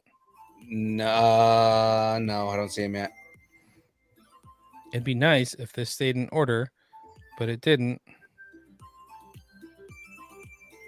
But I mean, the next thing that's coming up, it was kind of. Oh, there it is. Yeah, it was a little weird, man. Like I was not expecting this one, but I mean, we're getting a multiverse version of Thanos where he where he wins and he's King Thanos. Right. So we're getting a new ride in Avengers Campus. So All that too. as of right now, they have Web Slingers, the Spider-Man ride, right? Right. And then they call it part of Avengers Campus, but it's really adjacent to Avengers Campus. They have Guardians of the Galaxy Mission Breakout ride. Mhm. Those are the only two rides in Avengers Campus. They're adding a third ride, and keep in mind this is like in the middle of DCA. There's not a lot of real estate. Right. So it's interesting. I don't know where they're going to put this. Maybe they're going to put it where the Quinjet is, but we're getting a whole new ride or whole new experience of multiverse with King Thanos. Yeah. Well, I mean, there's space, kind of like they'd be taking some of the backstage real estate. Mm-hmm. But like if they put it next to Mission Breakout. Yeah. So yeah, there's pockets of stuff, pockets of like open area that they can probably use. They had to plan it all out. So I do have kind of a King Thanosopsis. King Thanosopsis. Synopsis. The new attraction will allow guests to join the battle with Avengers, means facing foes from anywhere and every when, including a new threat, King Thanos, a multiverse variant designed specifically for Avengers Campus. So down with this. It's kind of nice that they're like, let's just go out of the box on this. Absolutely. Let's just push it. Yeah. The comics are a guide. The MCU and Disney Plus shows are guides. We can do our own thing. Let's just make it happen. So it's super cool. Have you look at the artwork? Oh yeah, dude. No, the artwork is awesome, man. Like, I mean, like just the cool look of it. But I mean, like the look of King Thanos. He's got the white beard, he's got the crown, all that kind of stuff. Like he looks completely badass. And then his big ass scepter, dude. I'm excited for the way that he looks, but also kind of like the way they're gonna do it, right? Like I'm sure they're gonna have like scenes where they're fighting him like on the campus itself and stuff like that. But if you look closer, like there's 3 different Hulks, right? There's 3 different Captain Americas, and including America Chavez. There's 2 different Spider-Men's. Mhm. It's kind of cool. Like, oh look, there's even Iron Man, and there's And then Thor right there. And then there's Thor. But what is it called? The the Hydra Stompers right there. Hydra Stomper. Thank you. I was like, is it the Nazi Stomper? No, the Hydra Stomper is there too. And if you look, so in the upper left-hand corner, you see like Okoye, right? Mm-hmm. And you see Daredevil. What's right behind Daredevil, like going towards Moon Knight? Is that like Man Thing? I wonder if it is, because they announced that Man Thing is going to be in Werewolf by Night. Speaking of Werewolf by Night, over on the right-hand side, there's a werewolf there. Right now, look kind of below where the werewolf is. Do you see Reed Richards' hand coming out right there? Oh, I thought it was too, but look who's right above Werewolf by Night. That's I thought that was Richards too. It's Kamala. Okay. Yeah. And keep in mind they kind of changed her powers, but it's Kamala. Now the other cool thing is you have 2 Thors, because in the bottom right you have Thor, but then right there next to them is Mighty Thor. Yeah, exactly. Right. So it's kind of cool. You're getting all these like different versions. And by the way, in the upper middle to left-hand side, there's the Black Widow. Like, so she's coming back. Cool. Good. We get her back. That's awesome. I thought it was interesting to see 3 Hulks. Yeah. Because you have She-Hulk, you have Incredible Hulk, and then you have, is that World War Hulk? Well, I don't know what you want to call it. I don't know if that'd be Hulk. Gladiator. Let's call him Gladiator Hulk. Yeah, I was gonna say, because they haven't announced World Breaker Hulk. World Breaker Hulk. There you go. Yeah, no, that's probably gonna be Sicarian Hulk. Sicarian Hulk. I'm down with that. Mm-hmm. They didn't give a date. They didn't give a date on when this is coming, but I thought it was super cool. That I'm like, well, this is like different. kudos to Disney and to Marvel for making that happen. Is that Doctor Strange in the bottom right there? Yeah, you're just looking at this now. Yeah, Doctor Strange is in the bottom right. There's a bunch of people in the car. Some people out. Like, who's And this look, under Mighty Thor? Is that looks like a big rocket? I don't think it is, but I mean, like, I'm trying to figure out. that's Black Panther. That's Black Panther. Is that Black Panther? Yeah, look at the claws and the ears. Come on. Oh, you're right, because I was sitting there thinking that Man Thing was Black Panther for some reason, but it's like, no, that's right. Black Panther isn't over here. That is Black Panther. Okay. Yeah. We'll get off this, but one last thing. Look at the two Spider-Man. Like one, the cartoon one is like from the new show, the Spider-Man freshman year. Right, and then the other one is like the current Spider-Man. Yeah, I thought that was kind of interesting. It's interesting that they have like purely animated characters there. Yeah, I thought it was kind of cool how that worked out. Okay, let's keep going. Still a ton of Disney news. Yeah, so let's get into some live action, man. Let's get into it. I got, where is it? Some Avatar. So Avatar: The Way of Water, right around the corner. They did excuse me, some footage from James Cameron's sequel movie. So the media blitz has started. This is like what's happening with we get stuff at San Diego Comic-Con, we get stuff at D23. Right. It's coming, it's gonna be public soon. So we're gonna get more Avatar: The Way of Water soon. And the trailer's pretty dope, dude. I mean, like, when you watch the trailer, it looks badass. Yeah, so that's coming. I'm excited for it, but I'm not like dying for it. Right. Speaking of dying, that was so rude. That's come on, man. So the next live action film, Mufasa, The Lion King, which is a prequel to Lion King itself. So this is the story of Simba's dad, Mufasa, Right. before he died.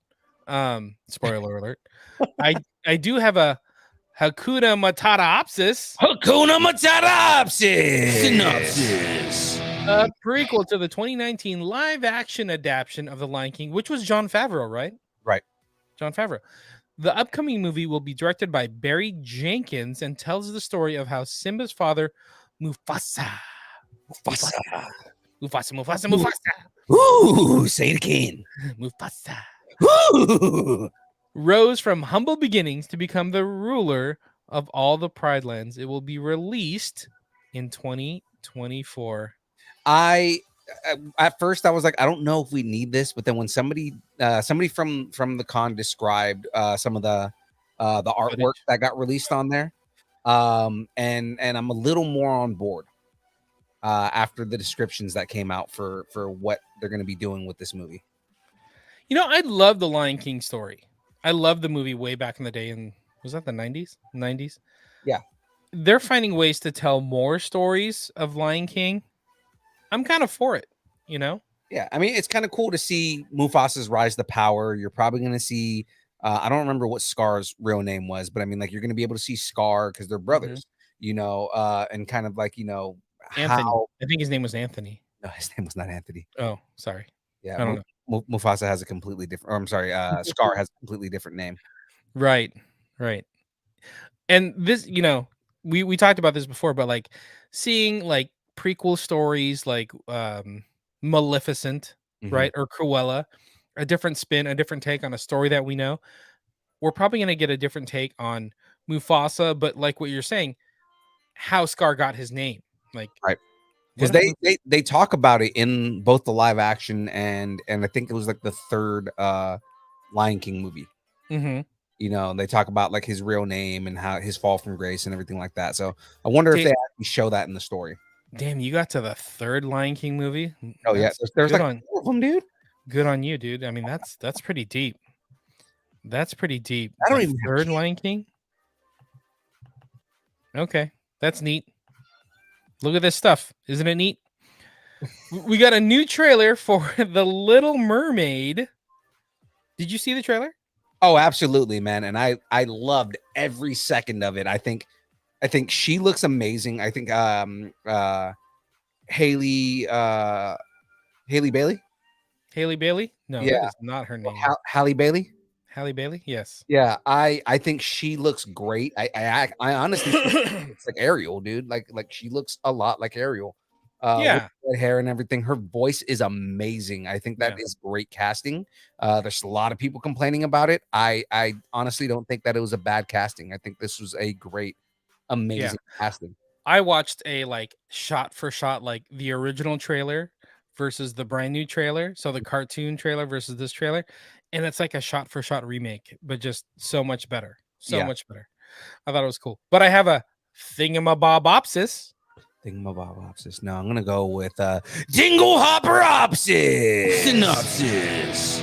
Adapted from the 1989 film from John Musker and Ron Clements, which was based on the Hans Christian Andersen 19th century fairy tale The Little Mermaid, which tells the story of Ariel, the youngest daughter of King Triton, which is going to be played by Javier Bardem. Hell yes. I didn't even know he was going to be doing in this film, but that's I awesome. love Javier Bardem. Great actor. The underwater kingdom of Atlantica. So Ariel, already fascinated by the world of humans, falls deeply in love with a handsome prince, Eric, some dude, after saving him from during a shipwreck, and resolves to meet him in the world above water. Her quest brings her to conflict with her father and in the clutches of the scheming sea witch Ursula, played by McCarthy. Melissa McCarthy. That's awesome. I'm so Right. down with that. So The Little Mermaid splashes into theaters May 26th, 2023. So we are like 8 months away from this movie. Under the sea. Under the sea. Under those- the sea. That's the live action stuff. Right. Now we're getting some animation stuff. Right. By the way, thank you, Cam. He gave us Scar's name. His name was Taka. Taka. Mhm. I like it. Okay, Taka. Appreciate that. Okay, keep going.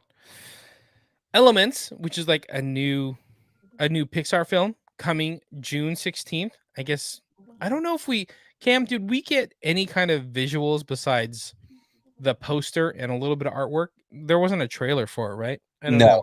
No. So yeah, it was all artwork and there's like a screenshot, but they haven't released the trailer for it yet. Gotcha. That looks interesting. It reminded me very much of like Inside Out. Yeah. So that'll be interesting. By the way, there's going to be an Inside Out 2. Right. Which I'm very excited for. Sequel for Inside Out 2, and Amy Poehler is coming back. So it's gonna be interesting to see if it's still in I'm forgetting the character's name, but still the little girl. If it's Oh yeah. her Yeah, head, I know you mean. or Yeah. if this is like emotions in someone else. Could be, because they expanded on it at the very end where they showed like the mom, the dad, the boyfriend, and the dogs even.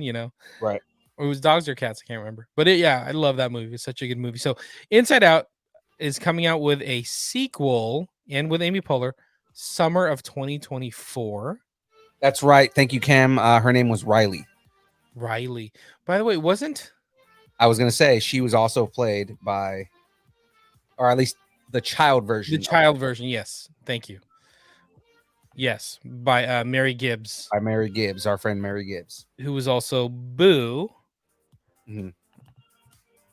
in Monsters Inc. Now this one is an interesting one. Elio. Elio's a new Pixar feature about an 11-year-old kind of like dreamer named Elio, played by Jonas Kibrib. I don't know how to say his name. Yes, that is awesome. That is the first time you've ever not been able to pronounce a name. Exactly. You're so good at names. I don't even know what kind of name that is now. But it's also going to have America Ferrera. Adrian Molina is directing it, and Mary Alice Drum is the producer. So it looks like James wrote a. You want to say it before I say There's a Elioopsis synopsis. Elioopsis synopsis. So the plot is that Elio is an artistic, creative, and avid indoorsman who finds it hard to fit in. Meanwhile, Mama Olga, who runs a top secret military project, is working to decode a strange signal from outer space. Ooh, interesting. Mhm. But it's Elio who makes contact, gets beamed into space, and is subsequently mistaken for an intergalactic ambassador for Earth. Like I said, it's interesting, man. When they described this during the presentation, I was like, this is a really interesting concept, and it's Pixar at its finest. You know, this is like the kind of stories that Pixar tells. Yeah. So I'm excited for it.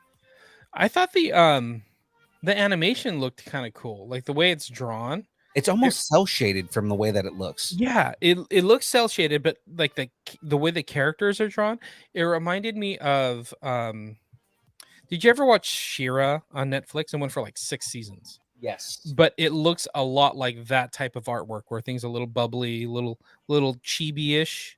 Shout out to Darren Chibi. But yeah, it looks kind of cool. I dig it. You know what? He almost looks like a Saiyan.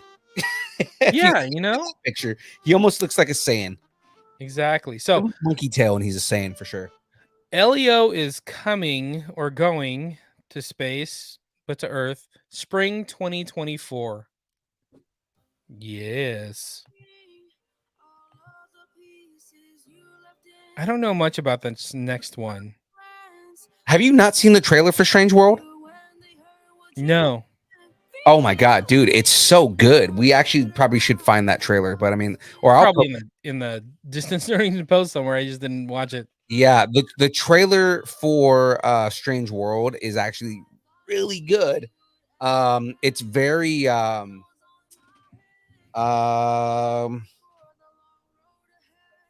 sorry, go ahead and introduce this. I'm gonna get the name of the director that I'm thinking of right now.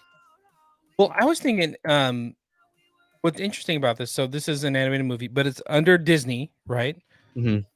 As far as I know, there's no princesses. No. It's very Guillermo del Toro, like the way that it looks and the way that the characters look. So Strange World, it stars Jake Gyllenhaal, Right. He's lending his voice for Searcher Clad, the son of a steadfast explorer. The original action-adventure journeys deep into an uncharted and treacherous land where fantastical creatures await the legendary Clades, a family of explorers whose differences threaten to topple their latest and by far the most crucial mission. And there's a lot of like star power in this movie. Like Mhm. a lot of the characters, especially the main family, Yeah. they're all like big name actors. Jake Gyllenhaal, we mentioned Dennis Quaid, Yeah. Jabuki Young White. Jabuki Young White is a big one for me because if you watch The Daily Show at all, he's one of the correspondents on that. He's super funny. Gabrielle Union, Mm-hmm. and then also Lucy Liu is in this one. Lucy Liu is probably the one that surprised me the most out of all this. But I mean, Gabrielle Union, man, that was one of my teenage crushes right there. I know. What movie was that back in the day? Was it like Basketball? No, Basketball Diaries. What was she in back in the day? She was in a With couple. like Omar Epps. Love and Basketball. Yes. She was in Love and Basketball. She was in Bring It On. She was in the one that gave me like the biggest crush on her was Romeo Must Die. Oh, really? Interesting. She was in Romeo Must Die. So like, she was like opposite DMX in that one. There you go. It'd be nice if I did these in order, but I didn't. So yeah, I know, suck right? it. That's what I was looking for. Oh, it didn't have the title, but yeah, this one is another interesting one. I didn't know how I was gonna feel about this until I started seeing what was coming out about it, and now I'm pretty interested in this one. Yeah, so this is Wish. So it's a Disney Animated Studios next original film, as it's coming out like fall of 2023, so like a year away. So the outline story, which is set in Rosa, the kingdom of wishes, where wishes can literally come true. I guess this is a wishopsis. Synopsis. It centers around 17-year-old Asha, Mhm. who makes an impassioned plea to the stars, which is answered by a cosmic force, a little ball of boundless energy called Star. Together, they face the most formidable of foes to save her community and prove that when the will of one courageous human connects with the magic of the stars, wondrous things can happen. Alan Tudyk Yes. will voice a goat named Valentino, Alan Tudyk, the man of every character. right? From Joker to a goat. Okay, Yeah. cool. To yeah, Julia Michaels is writing all the songs. I don't know who Julia Michaels is. I might have to look her up. Mhm. The film is written by Jennifer Lee, Peter Del Vecchio produces, and Juan Pablo Reyes co-produces. So it's going to be the next Disney animated film. Now, didn't they say that this movie is supposed to like kind of like where it takes place is in Nigeria? Yes, I did hear that. I did Yeah. hear that. And it's like the first time that they're actually doing like an Africa centric story. Interesting.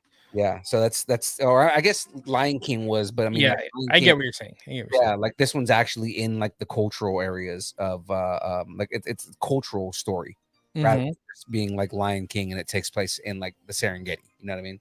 Right, right. So this comes out fall of 2023. So we're about a year away, which is pretty cool. Oh yeah. Now we got a Here's a big whole bunch of stuff coming for Disney Plus, guys. We finally got a trailer for Hocus Pocus 2, which again expanded on everything that I love about this series. You know what I mean? Like now that it's 2 movies, it's going to be a series. So I mean, it's I'm excited for this. Hocus Pocus 2 is definitely something that I can't wait for. I know it's so cool that it's here. Like it's this month. We're like Right. 2 weeks, 3 weeks away from it. Yeah. It's so cool. So September 30th, Hocus Pocus 2 is coming to Disney Plus. I guess all this is going to be Disney Plus now. Right. Another one coming to Disney Plus. Where to go? There you are. Disenchanted is coming to Disney Plus. Right, which we talked about before. Because again, I haven't watched Enchanted.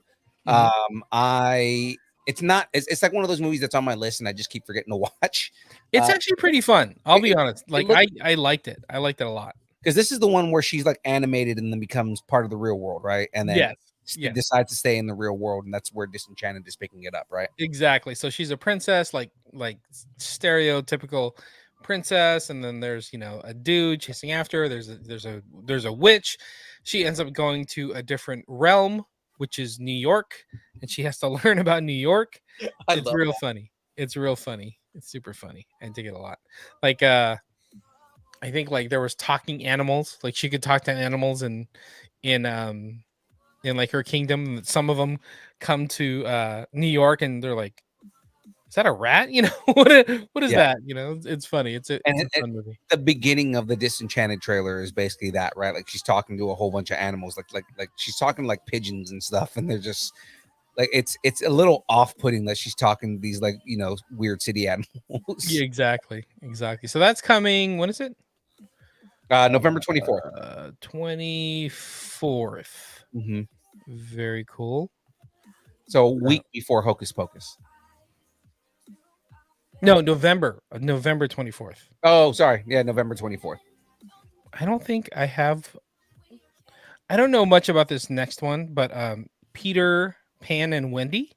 So this one, they announced this almost 2 years ago, man. Like I remember they announced this one around the time that we started on the show, and I thought it got shelved. I thought this one like got just scrapped altogether. Mm-hmm. But apparently, like it's coming out. Like they have there's not a set release date on it, but I mean it's coming out. And again, I'm interested in this. I'm interested in what they're gonna do because it's supposed to expand on that story of Peter Pan. Yeah, I'm down with it. I want to see what's happening. I don't know anything about it though. Well, okay, so if I remember correctly, when we first Oh, there it reported is. on this, I don't think this it is worked. That's what happened. okay. If I remember correctly, when we first reported on this one is supposed to be, how Peter and Wendy met, and it's supposed to be their relationship leading up to the events of the Peter Pan movie. So it's almost like not the origin story, but it's like, it's supposed to be like how their relationship started. Got it. Okay. All right. Sounds good. Mhm. I'm into it. I'm actually kind of a fan of a lot of the live action stuff. Yeah. I didn't think I would be, but I'm kind of into it. Okay, let's keep going. American Born Chinese, first look at the original series coming to Disney Plus. I'm so down with this. Thank Mhm. you. Coming 2023. I think Michelle Yeoh is in it. Right. What else do we have? Big Shots season 2 is coming. I didn't pull everything for Disney Plus because there's so much other stuff to get to. Yeah. The Muppets Mayhem is coming 2023. Mm-hmm. Oh, I did. We should talk about this one. National Treasure. Oh yes. Now we got a trailer for National Treasure: Edge of History. It completely was something different than what I thought it was going to be. I thought it was going to be something expanding on the Nick Cage and everything like that, but this just seems like, it's in the same universe, but is a completely different adventure. And I'm kind of excited about this just because it is something different. You know what I mean? Like it's not something that's going to be exactly the same. I heard that they actually have plans for Nick Cage, but they wanted to establish the show themselves Right. first, which makes sense. That totally makes sense. Like, we And I get would it. love Like, to you see want to Nick- build off these new characters. Right. I would love to see the original cast from the movies come back. But I do like the idea of having these treasure hunters that are essentially looking for treasure and kind of just, in the same kind of like vein of all that stuff.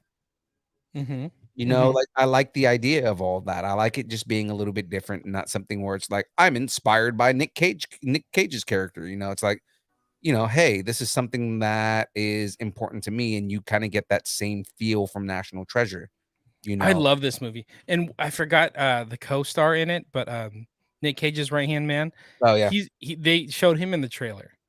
Right, I saw So that. he's already part of it. I'm down with this. Let's do it. Right. You are thinking of Justin Bartha. He played Riley. Yes. Yeah. Yes. I loved his character. Mm-hmm. Okay, let's keep it going because there's so much to get through. Right. Santa Clauses. We got a first look teaser. Tim Allen is coming back. Hooray! Yes, I saw the trailer on this too, and it kind of hit me out of left field. Like I feel like he's too young to be retiring this early, but it's like, as far as like in their continuity in their universe, right?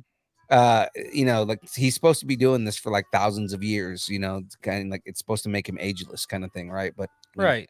Unless it is taking place like, a couple hundred years later, and it's like I'm getting ready to retire. I'm done with this. It'll be interesting to see what happens. I dig it. All right. Let's keep going because there's so much to get through. Oh, there's before we jump into the next part, so Zootopia had a trailer for their new short form series, and that's coming on November 9th. Yes, there you go. To Disney Plus, which is cool because Zootopia is so underrated. Absolutely is. Like Zootopia is a really good show. So I mean, or a really good movie. Flash, 100-yard dash.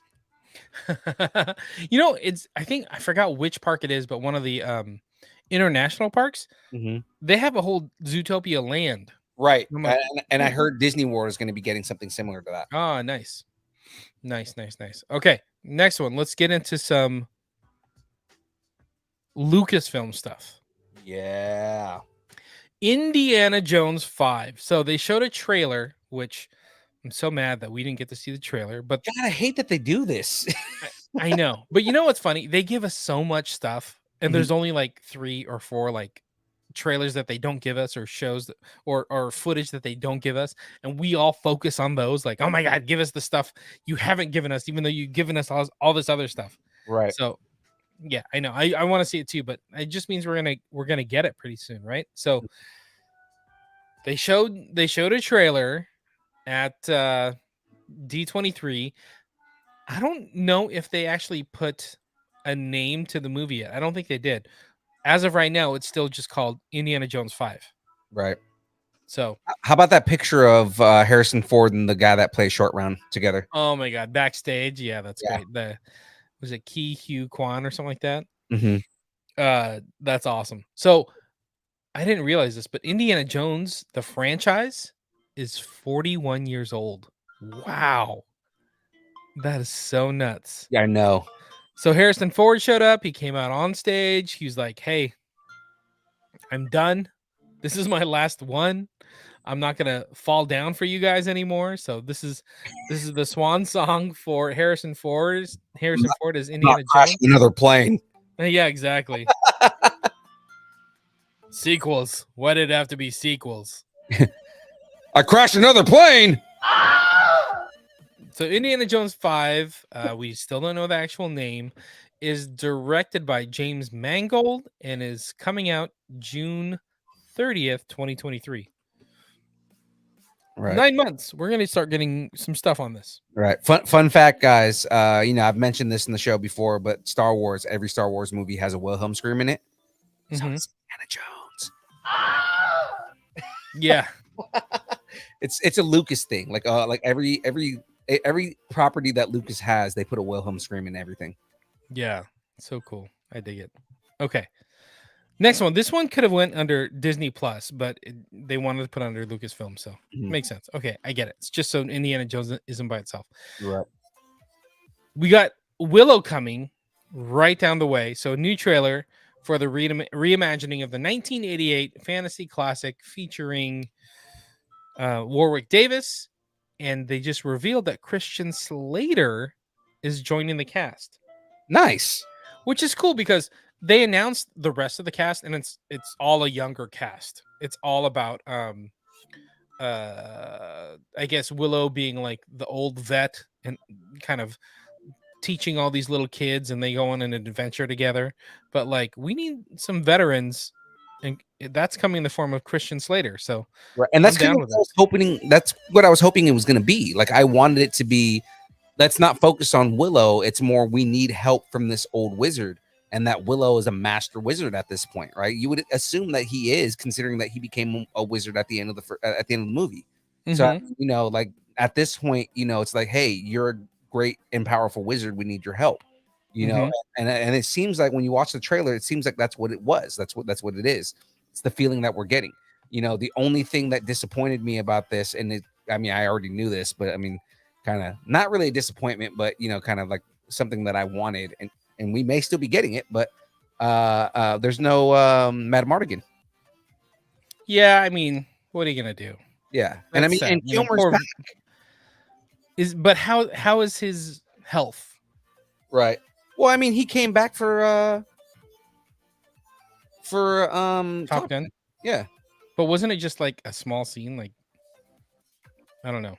I didn't see Top Gun. You tell me. Was I he haven't seen it yet either. in a wheelchair? What is wrong with us? Yeah. Let's keep going because this is sad. Yeah. Okay, Andor. Let's switch over to Star Wars. Andor is coming out 21st. Is that next week? Hello there.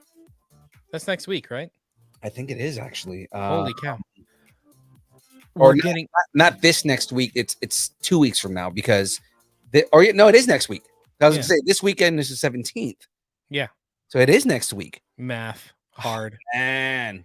What I like about this, even though it got pushed back because it was supposed to be out like August, right, or end of August, but like we're getting 3 episodes out of 12, I think is what it is, all on the first night.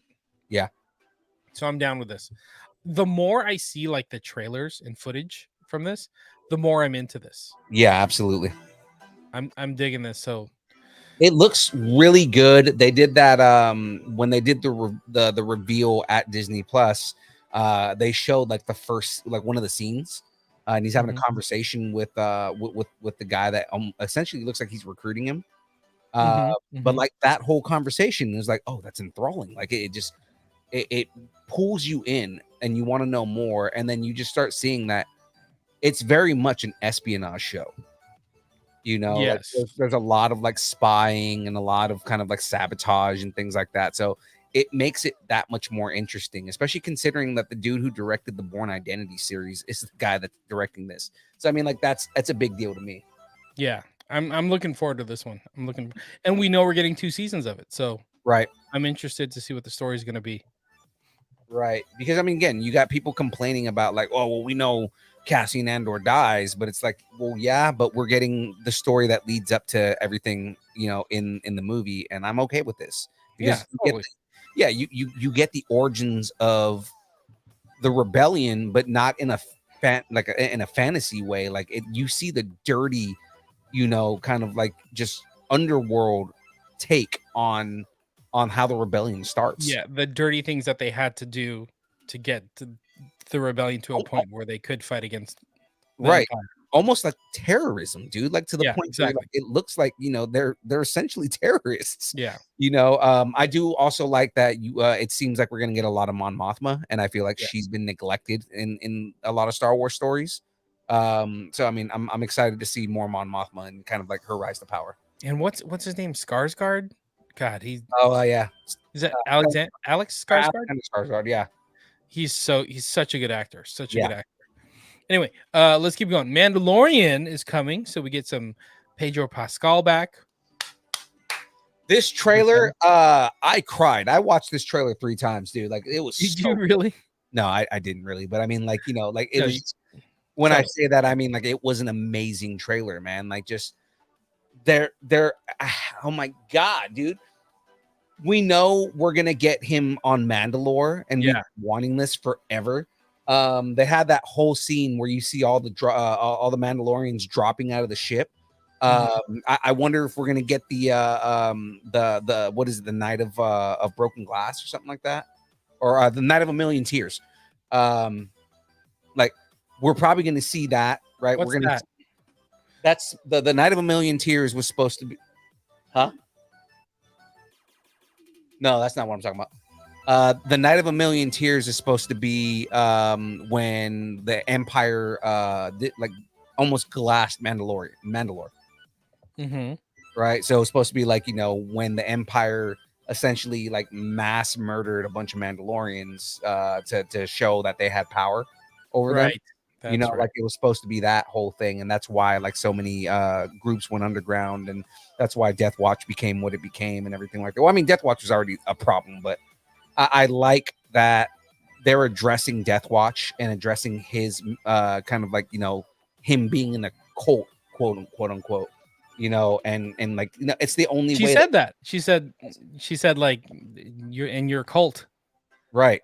You know, so she's open, like we're gonna see a lot of like them opening his eyes to what Mandalorian culture actually is. And you know, I like the whole thing, like did you think your father was the only Mandalorian? And then you just see Mandalorians just destroying people, like, oh my god, this looks so dope. I can't wait for this. And Grogu's like, what the heck? Yeah. What's going on here? Yeah, I'm looking forward to this.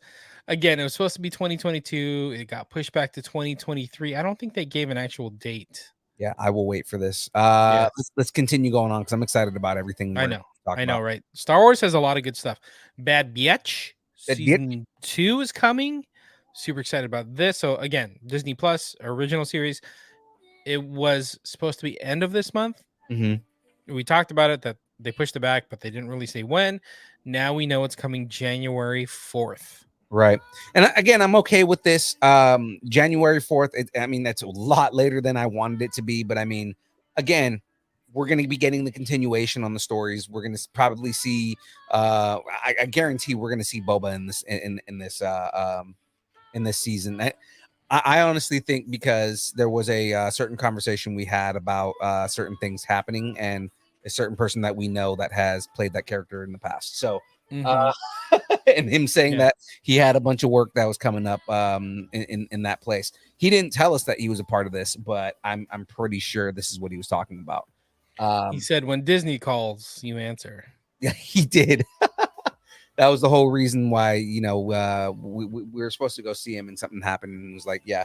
But I'm excited because that to me means that he's he's going to be coming back to playing the character, which he has in the past, especially voicing the character. Mhm. And I want to see Boba and Omega, like what happens, like what if there's a relationship that happens, or if they meet in general. Like there's a lot that I want to see. So That would be pretty cool. right, That would be pretty cool. Okay, let's keep going. stupid Keep it- excited for. I can't. I was not on board with this when they first announced this. After seeing the trailer, I cannot wait for this. Yeah, this one looks good. So this is Tales of the Jedi, again coming to Disney Plus. So it's a short form animated anthology series set in the Star Wars universe. Revealed in the first trailer, each episode of Star Wars Tales of the Jedi will feature the story of a Jedi from the prequel era, including Qui-Gon Jinn, Count Dooku when he was a Jedi, Mace Windu, Anakin, and Ahsoka Tano. So we got to see Ahsoka as a baby, wee Yeah. little baby. Her as a youngling. Yeah, exactly. Yeah. Which is interesting Yeah. because we've gotten hints of how Jedis get found, like, who are showing signs of, influencing the Force, and what happens to them. Like even Obi-Wan was like, I remember, I think I had a brother, back in the day. So really, people that are Force sensitive, kids that are Force sensitive, get pulled away from their families. If you played Knights of the Old Republic, they actually go in depth about this. Oh They- yeah. They basically seek out Force sensitive children as infants, and essentially, like, the way that they word it is, they talk to the parents and talk about their duty as Force sensitive children, but essentially they're kidnapping kids I know, right? and indoctrinating them to be these warriors. It's so weird to think about, like, oh, that is kind of terrible. Yeah. Like Uh, Obi-Wan, like he's like, I think I have a brother. I'm like, that's so sad. Yeah. What I'm excited for is I want to see if, and what it seems like in the trailer is you get to see the relationship between Qui-Gon and Dooku. Yeah. But I want to Yeah. see if they cover Dooku's fall. Yeah. Turn I into the also dark wanna side. Right. I also want to see if they bring in Cypher Diaz. Oh yeah, maybe. We have not seen Cypher Diaz in any Star Wars anything. Like, he's been mentioned. They've talked about him in books and things like that, but we have never actually seen Cypher Diaz. So I want to see if, since they're doing, pre Republic era and everything like that. Yeah. I want to see if Pre they, Phantom Menace. This is what especially they're pre touting it as. I want to see if they, especially because Cypher Diaz is supposed to be Dooku's original master. I Mhm. want to see Cypher Diaz. Right. That would be pretty cool. So this show is coming out October 26th of this year. Mhm. Six episodes. Again, who is it? Qui-Gon, Count Dooku, Mace, Anakin, Ahsoka. Is that 1, 2, 3, 4, 5? So there may be a two-parter in there because it's 6 episodes. Mhm. October 26th. All the episodes drop at once. We just talked about that binging thing. Yeah. All episodes are coming out. And I'm down. gonna binge that all on one day I because, know, right? again, I'm super excited for this. Plus the fact that Qui-Gon Jinn, Yes. what's his name? He's coming back to voice him again. Qui-Gon Jinn. Oh, Liam Neeson. Liam Neeson. Yeah. Neeson. Yeah. Me. I So, always get that wrong. Liam Neeson not only came back in Obi-Wan, but like Liam Neeson came back to voice Qui-Gon Jinn in this series. So, like, we're not going to get a voice match or anything like that. We're actually getting Liam Neeson as Qui-Gon Jinn. Yeah, I'm looking forward to this one. This one's gonna be fun. Mhm. This one, I'm just like, whatever about, like, what is it called? Jedi Adventures. Is that Young Jedi Adventures. Right? Like, I don't know if that's an Ewok or, Teddy Ruxpin. Who knows? But this is what's interesting to me about this show. It's set during the High Republic era. Okay. So this is like our first, taste, unless you're reading the books or the comics or the mangas, whatever. This is your first taste of High Republic. Right. And we're getting it in this Star Wars Young Jedi Adventure show.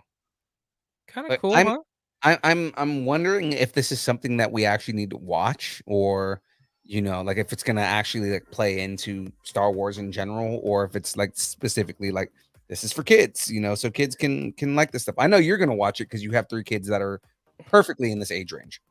Or I just love Star Wars and I'm gonna watch this. Look at we got young Yoda. Look at he looks 200 years younger. Look at that Yoda. He does not look any younger at all. Like Look, he's he's still got got hair. Come on. he's got gray hair and still bald, dude. Like I mean, come on. I got a young Yoda baldingopsis Young Yoda balding synopsis.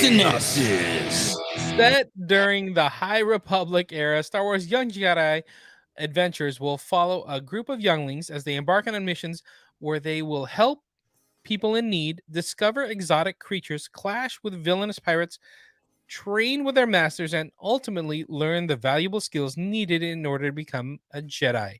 Compassion, self-discipline, teamwork, patience, and friendship. Yeah, I'm cool with this. So the animated series comes out 2023. You know what this reminds me of just looking at this picture? What? Muppet Babies. But with, like Muppet Babies with Jedi. Oh, that's so rude, but so true. Muppet Babies. It has to be the OG Muppet Babies though. Like I will completely watch it. The new one doesn't like really.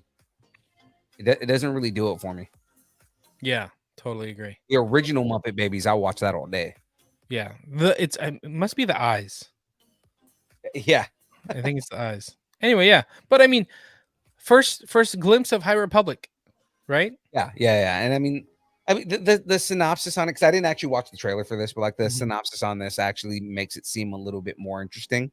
Yeah, So I might actually watch it. It'll be weird when Jackie comes home and I'm watching a show that's cool for 5-year-olds. 4-year-olds. Yeah, Yeah, it's not weird when I do it anymore. But because you have 4-year-olds, but I mean, like, exactly. Okay, keep going. Let's get over to the MCU. Yeah. We're in the final stretch, everybody. We got just Marvel to deal with, and we're done. Oh my gosh, so much stuff. Thanks, Disney. So I guess it's the first thing coming out, or the most, the thing that's closest to coming out, but Werewolf by Night. now this one sort of confuses me. Why? Well, like the marketing that they're doing around this, right? So they're saying Marvel's first TV special, which means is that going to be on TV or is it on Disney Plus? I assume it's Disney Plus. Let's just say Disney Plus. So I don't know what they mean by TV special, but again, what's weird is the way that they're promoting it is like it's a movie within the MCU Mm-hmm. and not something that is like, this is a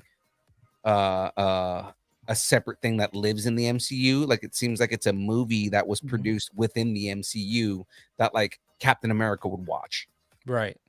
Well, I guess they're calling it, I guess a TV special because it is only itself, but it's technically not a series or a movie, because Yeah. everything that's been to Disney Plus has been a series. Even I Am Groot has been technically a series. Yeah. But Which is kind of cool. Like I guess the cool thing about this is regardless of how long it is and what it is, we're getting introductions to a bunch of new characters. I thought it was cool. Like it's so different. Like it's super like campy and noir. Yeah. And I'm into it. Like it reminds me of like an 80s camp horror show. Like if you go and watch the TV trailers for It from 1990, right? Mhm. Like it reminds me of that. Like it looks like it's like something that's horror and that's going to scare the living pants off of you. I see. It doesn't even feel like it's gonna scare the living pants off me. It's gonna be like kind of cheesy and campy, and like I'm kind of okay with that. That it's not like straight up horror. It's just gonna be like maybe I don't know. But I mean, like horror. Yeah, but like they announced, obviously we're getting Werewolf by Night. We're going to be getting Man Thing. Again, I think that this is a good place to do a full-on introduction for Blade, just because this is where Blade kind of got introduced in the comics anyways. So like to actually see Blade would be kind of cool to see in Werewolf by Night. I wonder if we're going to get any of the other Universal monsters that were prominent in Werewolf by Night comic book. Which I mean they can do because they have these partnerships with Universal. So I wouldn't put it past them to kind of pull those and be like, oh, so we have Dracula, we have the Mummy, we have all these characters, but then like them being campy versions of the characters and not Maybe. like I see Disney pulling that. They did it for Chippendale. So I mean I Yeah, wouldn't that's a good point. That's do good. it for this, Yeah, the Forbidden Door is open, so we'll see. Yeah. So this comes out. Werewolf by Night is coming out October 7th to Disney Plus. Right. Interested to see what happens there. Okay, Next one, Black Panther: Wakanda Forever. We got more footage. We got more stuff, and we got that they got at the show. They got to see footage of Angela Bassett as Ramonda. So I mean, like that's I'm more and more excited about this. I know. I want to see this so badly. Yeah. But like, give me more. I just need more. They're gonna give me a little bit more, right? Please tell me. I hope they do, man. I hope whatever stuff that they saw at D23 gets leaked and we get to actually see what everybody else saw. But I mean, even then, I don't want spoilers. I want to be able to go see this. I'm just excited for this. It feels like it's gonna be an experience. Mhm. We're only like 2 months away. Like, yeah, it's not bad at all. We just probably are gonna get at least one more trailer. At least one more trailer. But I have a feeling it's gonna be that's it. Like, we're not gonna get a ton of information. I think there's gonna be a lot of buildup by them not giving us stuff. Right. And so it might be just one more trailer and that's it. So right. Okay, let's keep going. This next one's a fun one, man. And it's just with this one, I know a lot of people probably aren't familiar with Moon Girl and Devil Dinosaur. Exactly. Yes. But I mean, it's a great comic book. It is right now. It's one of the top selling comic books at Marvel. And just because the storytelling and the story writing, and I mean, she's a relatively new character. A lot of people can relate to her because I mean she's a little girl that kind of has powers and travels with the dinosaur. Who wouldn't love that, right? Yeah, and played by Alison Brie from Community. Yeah. So I mean, they dropped a trailer. It's a full animated TV show. Now this is debuting February 10th, right? Disney Plus. See, I love stuff like this because it wouldn't be on my radar. Totally not. But like Spidey and his friends, I think it's just called Spidey and his friends on Disney Plus. It's pretty much PJ Masks, right? For Marvel, right? Dude, my kids eat it up. Yeah. And like when I need to reference something like Kimo was like, what am I gonna be for Halloween? And Jenny was like, you have a Black Panther costume. He's like, who's Black Panther again? We showed him like clips of Spidey and his amazing friends. He's like, oh yeah, I'm totally gonna be Black Panther. Like he loves it. So does Moon Girl show up in Spidey and his amazing friends? I was gonna say that'd be kind of cool because again, she's a character that fully lives in the Marvel universe, so it's fun that we're getting her, but to see her interact with other characters. Not to say that they're not gonna do it, they just might need to introduce her a bit. Right. Again, she is, and I mean, Moon Girl and Devil Dinosaur have been around since the 70s, dude. Like they've been around forever.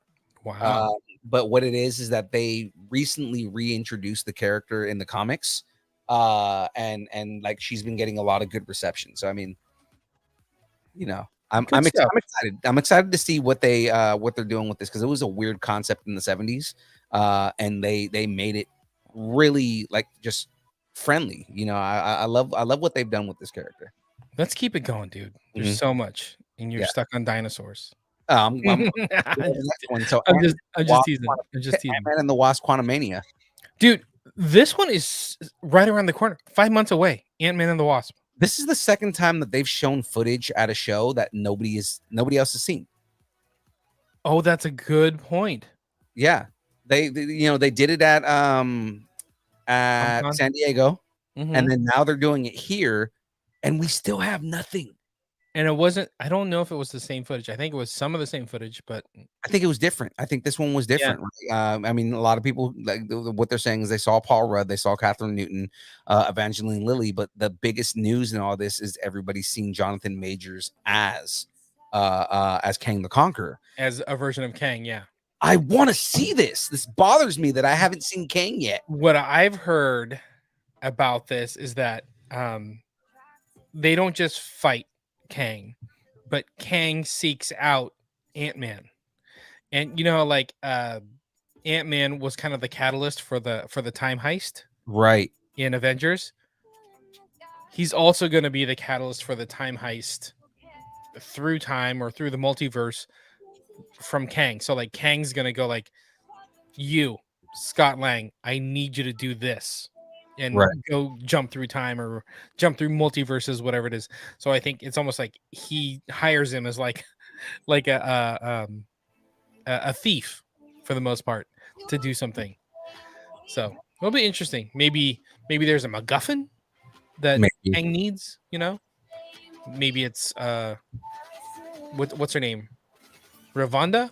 What's her Oh, yeah, I know who you're talking about, his girlfriend. yeah, from the TVA. Right. I'm forgetting her name right now. I want to say Ravonda. I don't know. No, but no, I mean, I want to see what he looks like. Ravana. It's Ravana. There you go. My bad. But I mean, like, I want to see Jonathan Majors in the full makeup. I want to see what he looks like as Kang. You know what I mean? Like, and just kind of like we almost got a glimpse in Loki yet, because the final scene in Loki was a statue of him as Kang the Conqueror. So it's kind of like I want to see him full color, because they said that it's comic book accurate. So like that is a big deal to me. I want to see what he looks like. Right. That'll be interesting. Mm-hmm. But I mean, I think the way they're going to do this, they're going to show a number of different Kangs throughout. What is this, phase 5? Mm-hmm. You know, so we'll see what happens. But yeah, I'm looking forward to this one. But you're right, it has been under wraps. Yeah, and this is supposed to be coming out in February, man. Yeah, Like we're 5 not months. that far away from this. 5 months away, dude. Mm-hmm. Nuts. Okay, keep going. The Marvels, which is gaining a ton of steam thanks to Miss Marvel. So Feige capped the Marvel Studios presentation with the Marvels.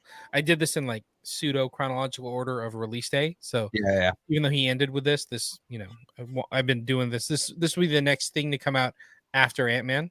Right. So they revisited key moments in the MCU. They brought out Brie Larson. They brought out Iman Vellani. Mm-hmm. They brought out Teyonah Parris. Mm-hmm. Tiana Paris. They gave some special looks to the audience, which they haven't released yet. Right. But what was interesting, we saw some of this with the end, like the stinger from Miss Marvel, with Captain Marvel and Miss Marvel kind of swapping places. Right, which means that what they said, that there's going to be a lot more swapping going on. Uh-huh. So it's like, okay, so if Carol and Kamala are switching, that means Kamala is probably going to be in Monica's place, and then Monica is going to be in Carol's place. Yeah, so that's the thing. It's like, even though we saw the 2 switching, it's probably the 3 that are swapping places. Right. So I guess somebody said some of the footage was like Monica Rambeau was about to touch something, like some kind of blue energy. Mm-hmm. And as she touched it, that's what sparked the switch. Interesting. So it's like Carol ended up where Kamala was. It's probably Monica Rambeau jumping to where Carol Danvers was, and then Kamala ends up in, I guess Monica was in a spacesuit, like doing something, and then next thing you know, it's Kamala in a spacesuit, like, hello, hi, what's happening here? Interesting. Why am I in space? So Iman Vellani is like such a great actress that I think that would be hilarious. Even given that, you know, this show was her first acting gig. Mm-hmm. She wasn't an actress before this, but like she does so well as that character. Mm-hmm. You know, like I can see that just being like, hello, why am I in space? Yeah. So good. So good. All right. So Miss Marvel, or I'm sorry, The Marvels comes out July 28th, 2023. Super excited for that one. Yeah. Okay, keep going. Secret Invasion is up next. Did you watch the trailer for Secret Invasion? Absolutely did. And the only thing that I could like say about this was that it had the most cinematic feel of all the trailers that they released. Like, I'm excited for Black Panther, but as soon as I saw this trailer, I'm like, I am so sucked into this show. Yeah, I mean, Like, it I need already this. looks like a straight up espionage, you know, kind of like thriller. Mhm. And you know, we're already getting like, you know, I like how they start off with like Nick hasn't been on Earth forever, and they're and she goes, you know, it must be a big deal because you came back. I'm like, Yeah, oh, cool. so cool. I love this trailer. And Rhodey was in it. We got to see Yes. Rhodey, Yes. and he looks like he's part of like the government now. Right. Which I think I have a feeling that that Colonel Rhodes is gonna be he's gonna be one of the what you call it, the scroll. Oh, you think so? I think so. Interesting. Because there was that one scene in the trailer where like all the security guards got up and they all looked the same. Right. Oh, that was Ben Mendelsohn was doing something. Sorry, I thought it was Right. Rhodey. Sorry. Yeah, I'm super looking forward to this. 2023, sometime, I don't know when, but it's coming in 2023, which is cool because it's not that far away. Right. Hopefully. Okay, keep it going. So close. Captain America, New World Order. Okay, cool. Coming May 3rd, 2024. We're getting Cap back. I Yes. don't think we're getting Bucky back. I don't know if he's gonna be in this. I mean, remember, they're good at swerving. They're good at, you know, like saying, "Oh, he's not going to be there," but he will be there. Like Sebastian Stan will be there. Just like, I mean, you know, there's a chance we're going to see Wyatt Russell. There's a chance we're going to see Julia Louis-Dreyfus in this. You know, there's a lot of characters that we can see pop up in this because they have connection to the story that's going on right now, right? Yeah. I think it's dope that they're bringing Tim Blake Nelson back. As the leader, a character that we haven't seen since the Hulk. Yeah. Which was a weird pull, but like, okay, yeah, sure. Let's make it happen. Yeah, that'll be interesting storyline. And that's coming up May 3rd, 2024. Yeah. So that's kind of deep. You know, I'm interested in seeing Cap. I'm not like clamoring for it like I am, say, Black Panther. Right. You know, or even Secret Invasion. So, okay. We'll keep going. I think New World Order, though, like with the name that they have and the fact that the leader's coming in, I think we're going to be seeing a new organization that takes over for Hydra. So I think that that's going to be kind of a big deal. This is why I think Julia Louis-Dreyfus is going to be involved in this because she is playing Madam Hydra. So I mean, you know, like I can see there being some type of involvement between Madam Hydra and the leader. You know what I mean? Yeah. Okay. Now you got me excited because that could be an easy lead in To the next. more of like the grounded espionage, like what you said, version of the MCU. Right. So, I mean, that links with things like, you know, again, Captain America, the next story that we're going to talk about, Thunderbolts, but it links with Armor Wars. It links with, you know, like just again, that kind of like espionage world, right? We're probably going to get some Nick Fury in this because he is involved in all this stuff. So, yeah. I mean, this could reach anything. Right. Anything, even down to like Echo. Yeah. So we'll see. And okay. This one I did not. I mean, we knew it was coming. I didn't think it was gonna get its own thing.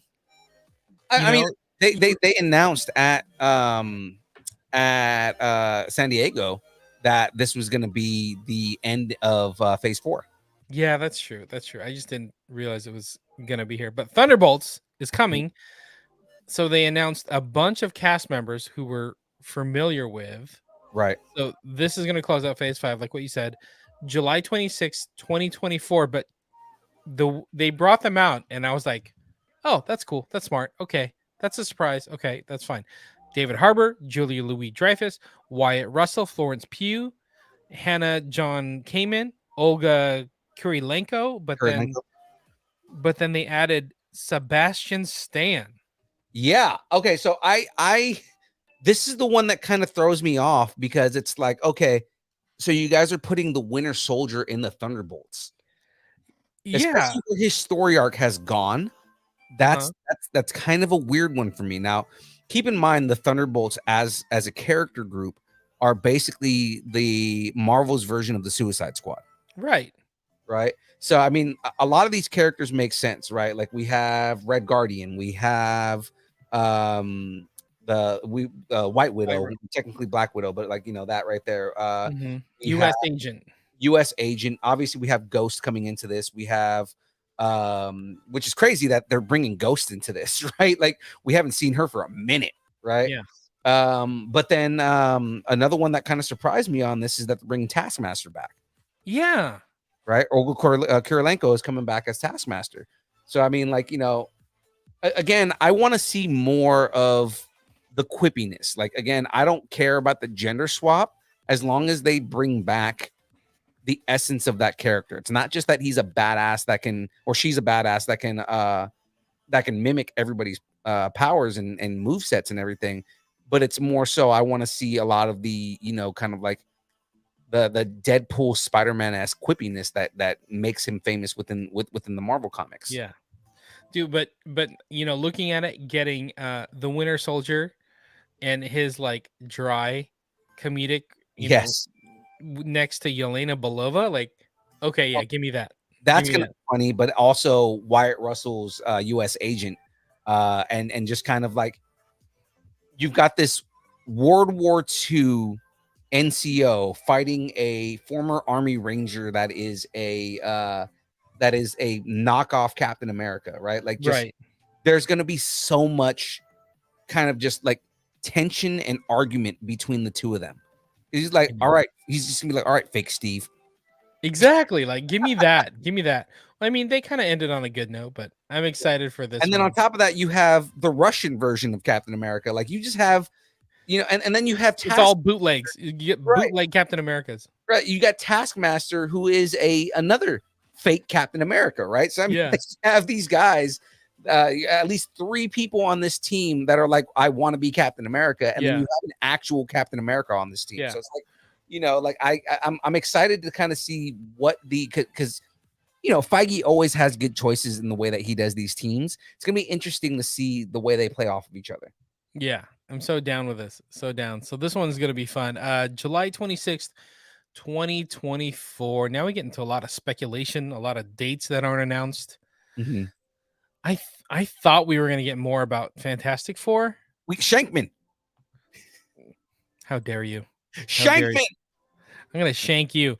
So they officially announced Matt Shakman will be directing the reboot, and it's coming November 28th. Or I'm sorry, November 8th, 2024. Right. Okay, cool. No big deal. We kind of knew that already. Nothing much to say there until they start announcing casts. Right. We've been speculating on it like crazy. We have rumors that we talked about at the top of the show. So I mean, it's there's a lot of buzz around Fantastic Four because everybody wants it to be done right. So. Yeah, we'll see. We'll see. What I thought was interesting. They talked a quick little bit about Ironheart, and I thought that was cool that they brought that up. And didn't they show like screenshots, screen caps? I think they did. I forgot his name, but he's from Hamilton. Yes, he's gonna be in it, and he's gonna be like the Red Hood. I'm like, Red Hood. Wait a second. Oh wait, that's the same. It's a different character than the DC version, but he's going to be the Hood or Red Hood or something like that. Yeah. Which is funny because isn't he also in isn't he playing Sebastian in or Little is it a Mermaid. different person in Little Mermaid, or is that Oh, I different don't know. I don't Hamilton? know. I I'll know have to somebody look from into it. Hamilton is playing Sebastian. Interesting. I didn't know. Yeah. I didn't know. So yeah, I'm down with that. And then this is all like stuff that's coming down the pipe, but they're just not releasing content yet. Yeah. Finally, Armor Wars. more news on Armor Wars. You know, like we kind of needed this, right? Because a lot of people were saying that Armor Wars, Anthony Ramos is Ironheart. No, we're saying he's playing the Red Hood, Cam. But no, we needed this because there was a lot of speculation that, you know, because they didn't mention anything at San Diego, like, oh, is Armor War still happening? Did they get rid of it?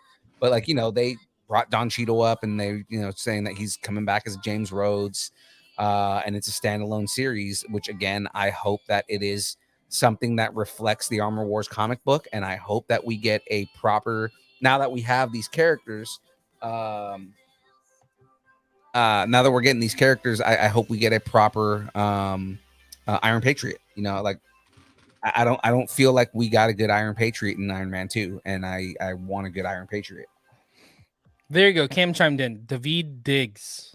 Okay, so it is two different people, but they were both in that. So Anthony Ramos is in Ironheart. Yes. Diggs, yeah, David Diggs is playing Sebastian. Okay. Keep going.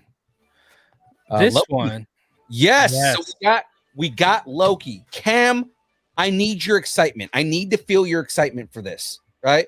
We got a confirmation, or not confirmation. We already knew season 2 was coming, but they talked about production being underway. Ki Hui Kwan, it's Ki Hui Kwan, right? Yes. He's coming back for he's coming to season 2. Which I hope he plays a character that's similar to Short Round, because that would be hilarious.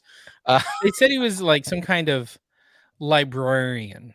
I was assuming he was going to be like who's the Filipino dude that was like the guy in season 1? Filipino dude, season 1. The dude that everybody loved. Oh, yeah, yes. I forgot his name, but like the he had all the dude. Yeah, he had all the Infinity Stones in his that's great drawer, and he was like, yeah, they're like paperweights here. Like that's so funny. Oh, he said according to IMDb, Loki is actually principal photography is done. Oh, interesting. But there's no premiere date. Right. I mean, that's probably because there's a lot of editing that needs to be done. They're probably like, you know, a lot of putting a lot into it and stuff like that. Yeah. I mean, Loki has a lot of effects. So. Right. I'm looking forward to that. Super excited. Okay, last two. This one I think is going to ramp up, but Echo is coming in Disney Plus. Alaqua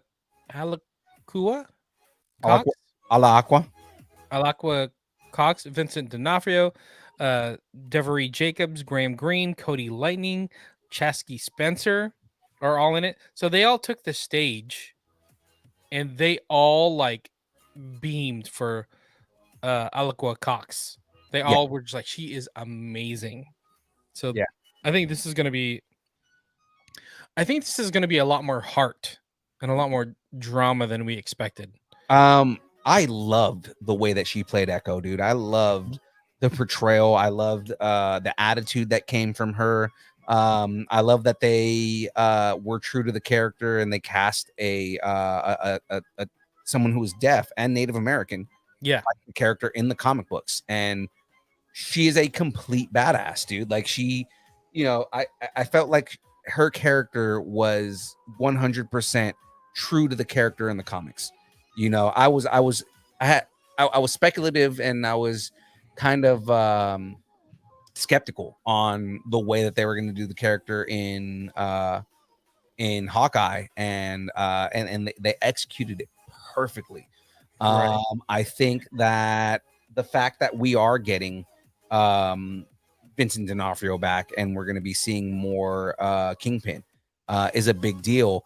I'm kind of like, I want to know if this takes place after she shoots Kingpin, and obviously Kingpin survives, or Mhm. if this is something that is like almost like a prequel that Ooh. goes into their relationship and how she was basically Vincent D'Onofrio's assassin. Right. Maybe some flashback stuff. I could see both happening. That kind of makes sense now that you said it. Right.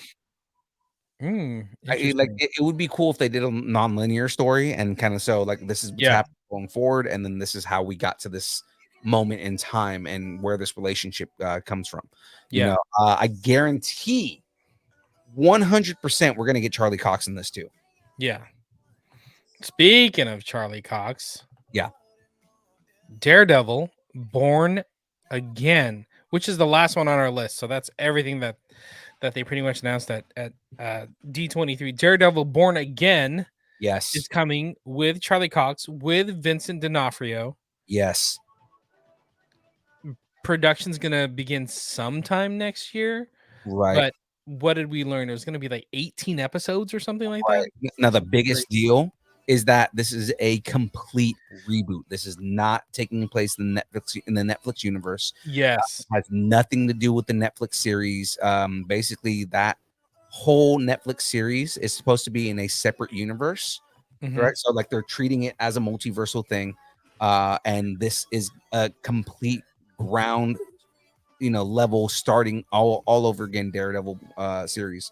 I like this. I like this because Yeah.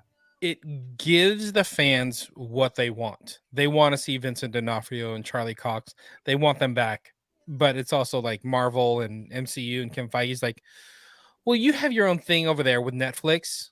You just come play the characters over here in our universe, Right. in our And I mean, 616. I love that what they're doing is you're taking these characters that everybody loved except for one and giving it the treatment that it deserves, right? Like Mhm. we're probably going to get a whole new Defenders in a way where we get what we wanted out of it. And they can add in other characters that were Defenders at some point, right? I mean, like we have She-Hulk now. She-Hulk was a Defender at one point, right? Yeah, yeah. Blade was a Defender at one point. So I mean, like, it'd be cool to have like all these characters once they get to the point where we can have Defenders again. You can, I mean, technically, wasn't Doctor Strange a Defender too? Strange started the Defenders. Exactly. So, I mean, technically, they can bring him in for an episode or two. Yeah, and just you get this interaction. Like I want to see Spider-Man and Daredevil interact together, but I also want to see Deadpool messing with both of those guys. You kind of have. You kind of have. Yeah. Anyways, okay, yeah. This will be interesting. I think it'll be a good jump off point for Charlie Cox, Daredevil, to kind of retell a story Mhm. without it having to worry about what Netflix did. Right.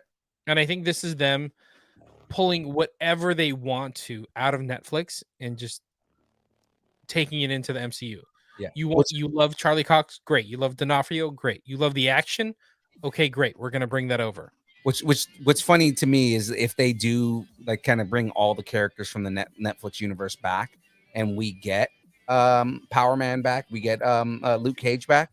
Mhm. That means they get to recast Copperhead because Mahershala Ali is playing Blade. Oh yeah. There you go. See, Which is look at kinda you cool. putting it all together. But I mean, like Copperhead was such a cool character, like this. His portrayal of Copperhead is what got him Blade, So it's just kind of like I this somebody else take up that mantle and play Copperhead as good as he did, and we get another actor that just kind of kills it, I know they said that they have plans for Jessica Jones, so I mean, like, and it's going to be kind of cool to see Jessica Jones come back. My whole big thing is we know that Punisher's coming back at some point. So does he come back in Daredevil Born Again, or does he get his own series eventually? Dude, so much stuff. And then we get a proper Iron Fist. That's the main thing that we're hoping for here too. I think they'll do it. I think they're going to do it subtly, not to make it a big statement. Mm-hmm. They're just going to be like, okay, great. Here's a new Iron Fist, and we're going to move on.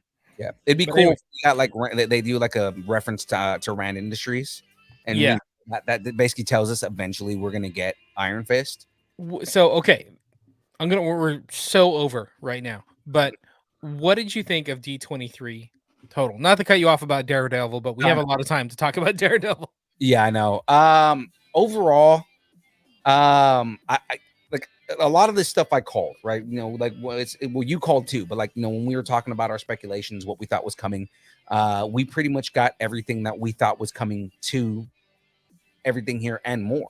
You know, there was a lot of good that came out of D23. There was a lot of stuff that, you know, kind of we were hoping for that we didn't get to. But I mean, again, we still have time. We still have the investors day. You know, Yeah, so that's I mean, usually what, December or something like that. yeah. So I mean, like, you know, we still have time for other stuff to come out. You know what I mean? So I mean, I'm excited for what we have coming in the future, what they've announced.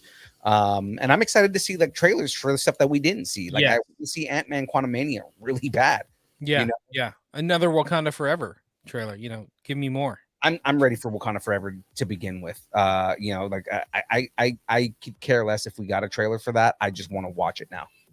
You know what's interesting? Like all this stuff we're super excited for, but like I look back and Phase 4, because we're in Phase 4 right now. It's just kind of a weird bridge, like a weird lull to Right. get to Phase 5 and all this amazing stuff that's about to happen. Right. So we'll see. We'll see. Yeah. The one, I mean, if I was to pick one thing, it would probably be Black Panther. Second would be Secret Invasion. Everything else that came was like, okay, cool. I'm excited for it, but I'm not dying for it. Right. Well, Okay. You know what we are dying for, or not even that, like not really dying for, but you know what we're kind of just what we got. What's that? What we got here is we got merch, people. Oh my gosh, we got some merch, people. We got hats, we got shirts, we got gray hats, we got black hats. We're both wearing gray. That's just how it happens some days. Yeah. If you need a hat, if you want to get a hat, you got to get them quick. Hats are $35, $30 if you buy multiple. So if you want a black hat, baller black, or if you want galaxy gray, you want to buy multiples, $30 each. We can ship it to you. We're going to bring them to Heroes Fest down in Fresno. So if you want one and you're down in Fresno, come say hi to us. Come pick up a hat. They're good. We'll have some shirts available too. So all you got to do is let us do this. If you really want a shirt, let us know the size you want now. DM us on Instagram just so we know you're interested and we can set it aside, or say like, oh, we're out of that, or give us a week, whatever maybe. We'll try to get it to you. $25 if we got to ship it, or just $20 if you're local or in person or whatever. Cool. Right. I'm excited. Get the merch, people. And then we get more stickers coming. So I have all the stickers. I got them, and they're super awesome. Super awesome. Stupid and super awesome. Yeah, I'm excited. I'm excited for all the stickers. I got some. I got like one pack of stickers. Just saying. I did a thing. But they're we tried to order more free stickers, and Facebook hates us. We did like 4 or 5 different orders of stickers, and Facebook canceled all of them. I don't know why they did that. Got to find a way to get a lot of this stuff back. No, all good. We got to find a way to get like a lot of those stickers. Do we have giveaway stickers? I don't think so. I think we're out. I think Tyler gave all of our stickers away. So good thing we have distance nerding stickers. Right. But it's cool. It's all good. It's all good. It's all good. Now, guys, if you haven't figured this out yet, we have an entirely new schedule, and it's actually scheduled. Everything's actually scheduled now. So obviously on Tuesdays, the show you're watching right now, we got the download, right? We're doing stuff. We're trying new stuff. We're having a whole bunch of fun. So every Tuesday from 6:30 to 8:30, obviously we're over right now. We do the download. Now, outside of the download, on Thursdays, we still do the build, right? On Twitch, on YouTube, on Facebook. Come and hang out with me, Young Phil, as I build. Well, right now I'm building the 89 Batwing. Super fun stuff. And of course, we hang out with a whole bunch of nerdy friends. This week, we've got our boy Dave Hayworth back on the show to talk about what we're doing in 2 weeks? Yeah, 2 weeks. Yeah, Yeah. 2 weeks from this. Yeah, a week from this weekend, so a week and a half. California Republic Comic-Con. He's going to tell us about all of our guests that are coming, all the attractions, everything that we have, and any updates that we have on the show itself. Now, guys, on Mondays, this is the new thing because now that I have Mondays open, I do game streams, right? Game streams on Twitch. Now that's exclusively on Twitch. This the game that I'm playing through right now, Cyberpunk 2077.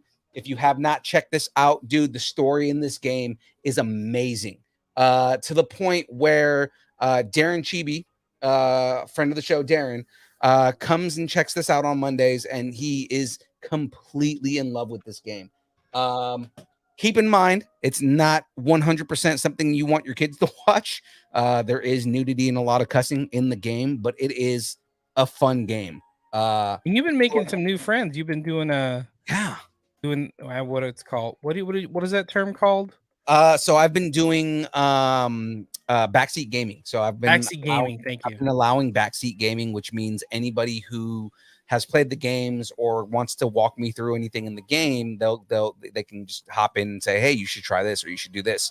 And it's fun because the guys that have been jumping in my stream and giving me advice and whatnot, they've been super helpful, and I haven't had anybody that's been negative or anything like that. It's been fun. Gotcha. And when are the game streams on Monday? From 12 to 4. So 12 p.m. Pacific Standard Time to 4 p.m. Pacific Standard Time. And basically I get 4 hours of Cyberpunk 2077 in. Awesome.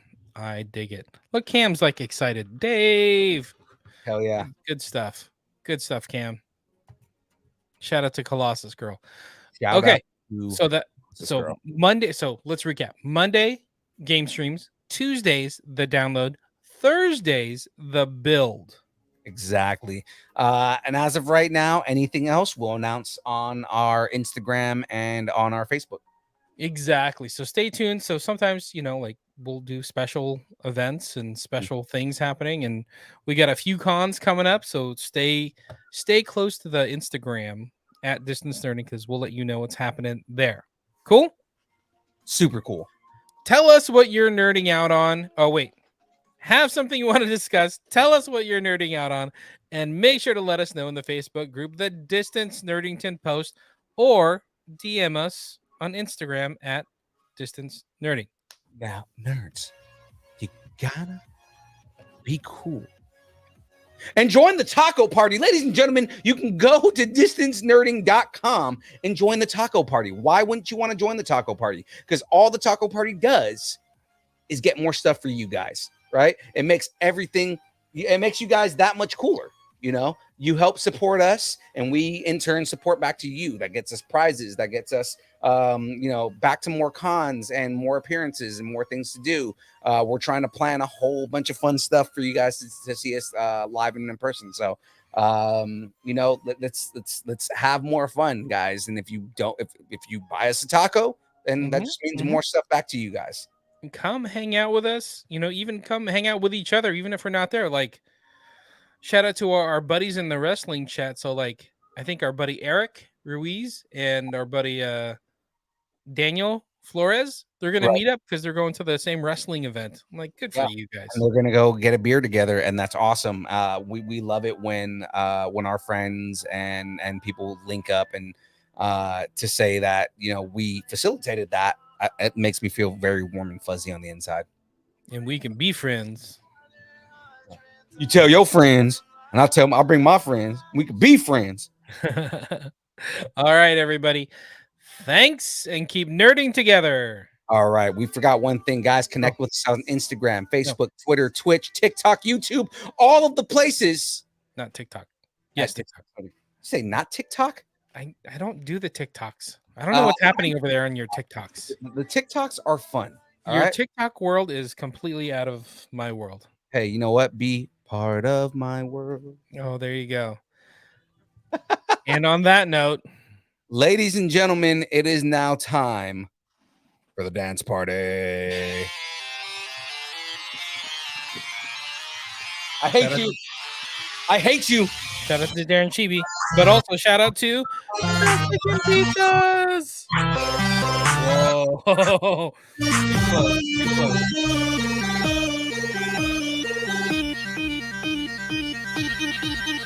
The return of Emmett.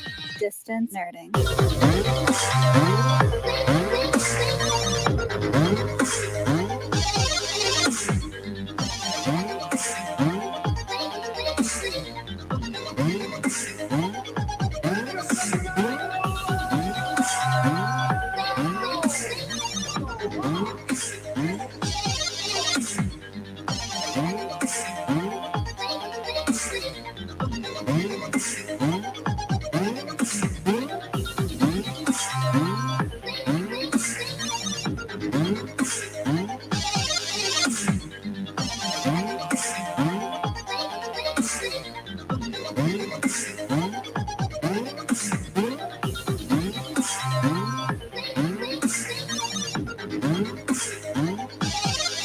End it so I can eat my Mexican pizza. No. I'm gonna eat it. No Mexican pizza for you. See you next week.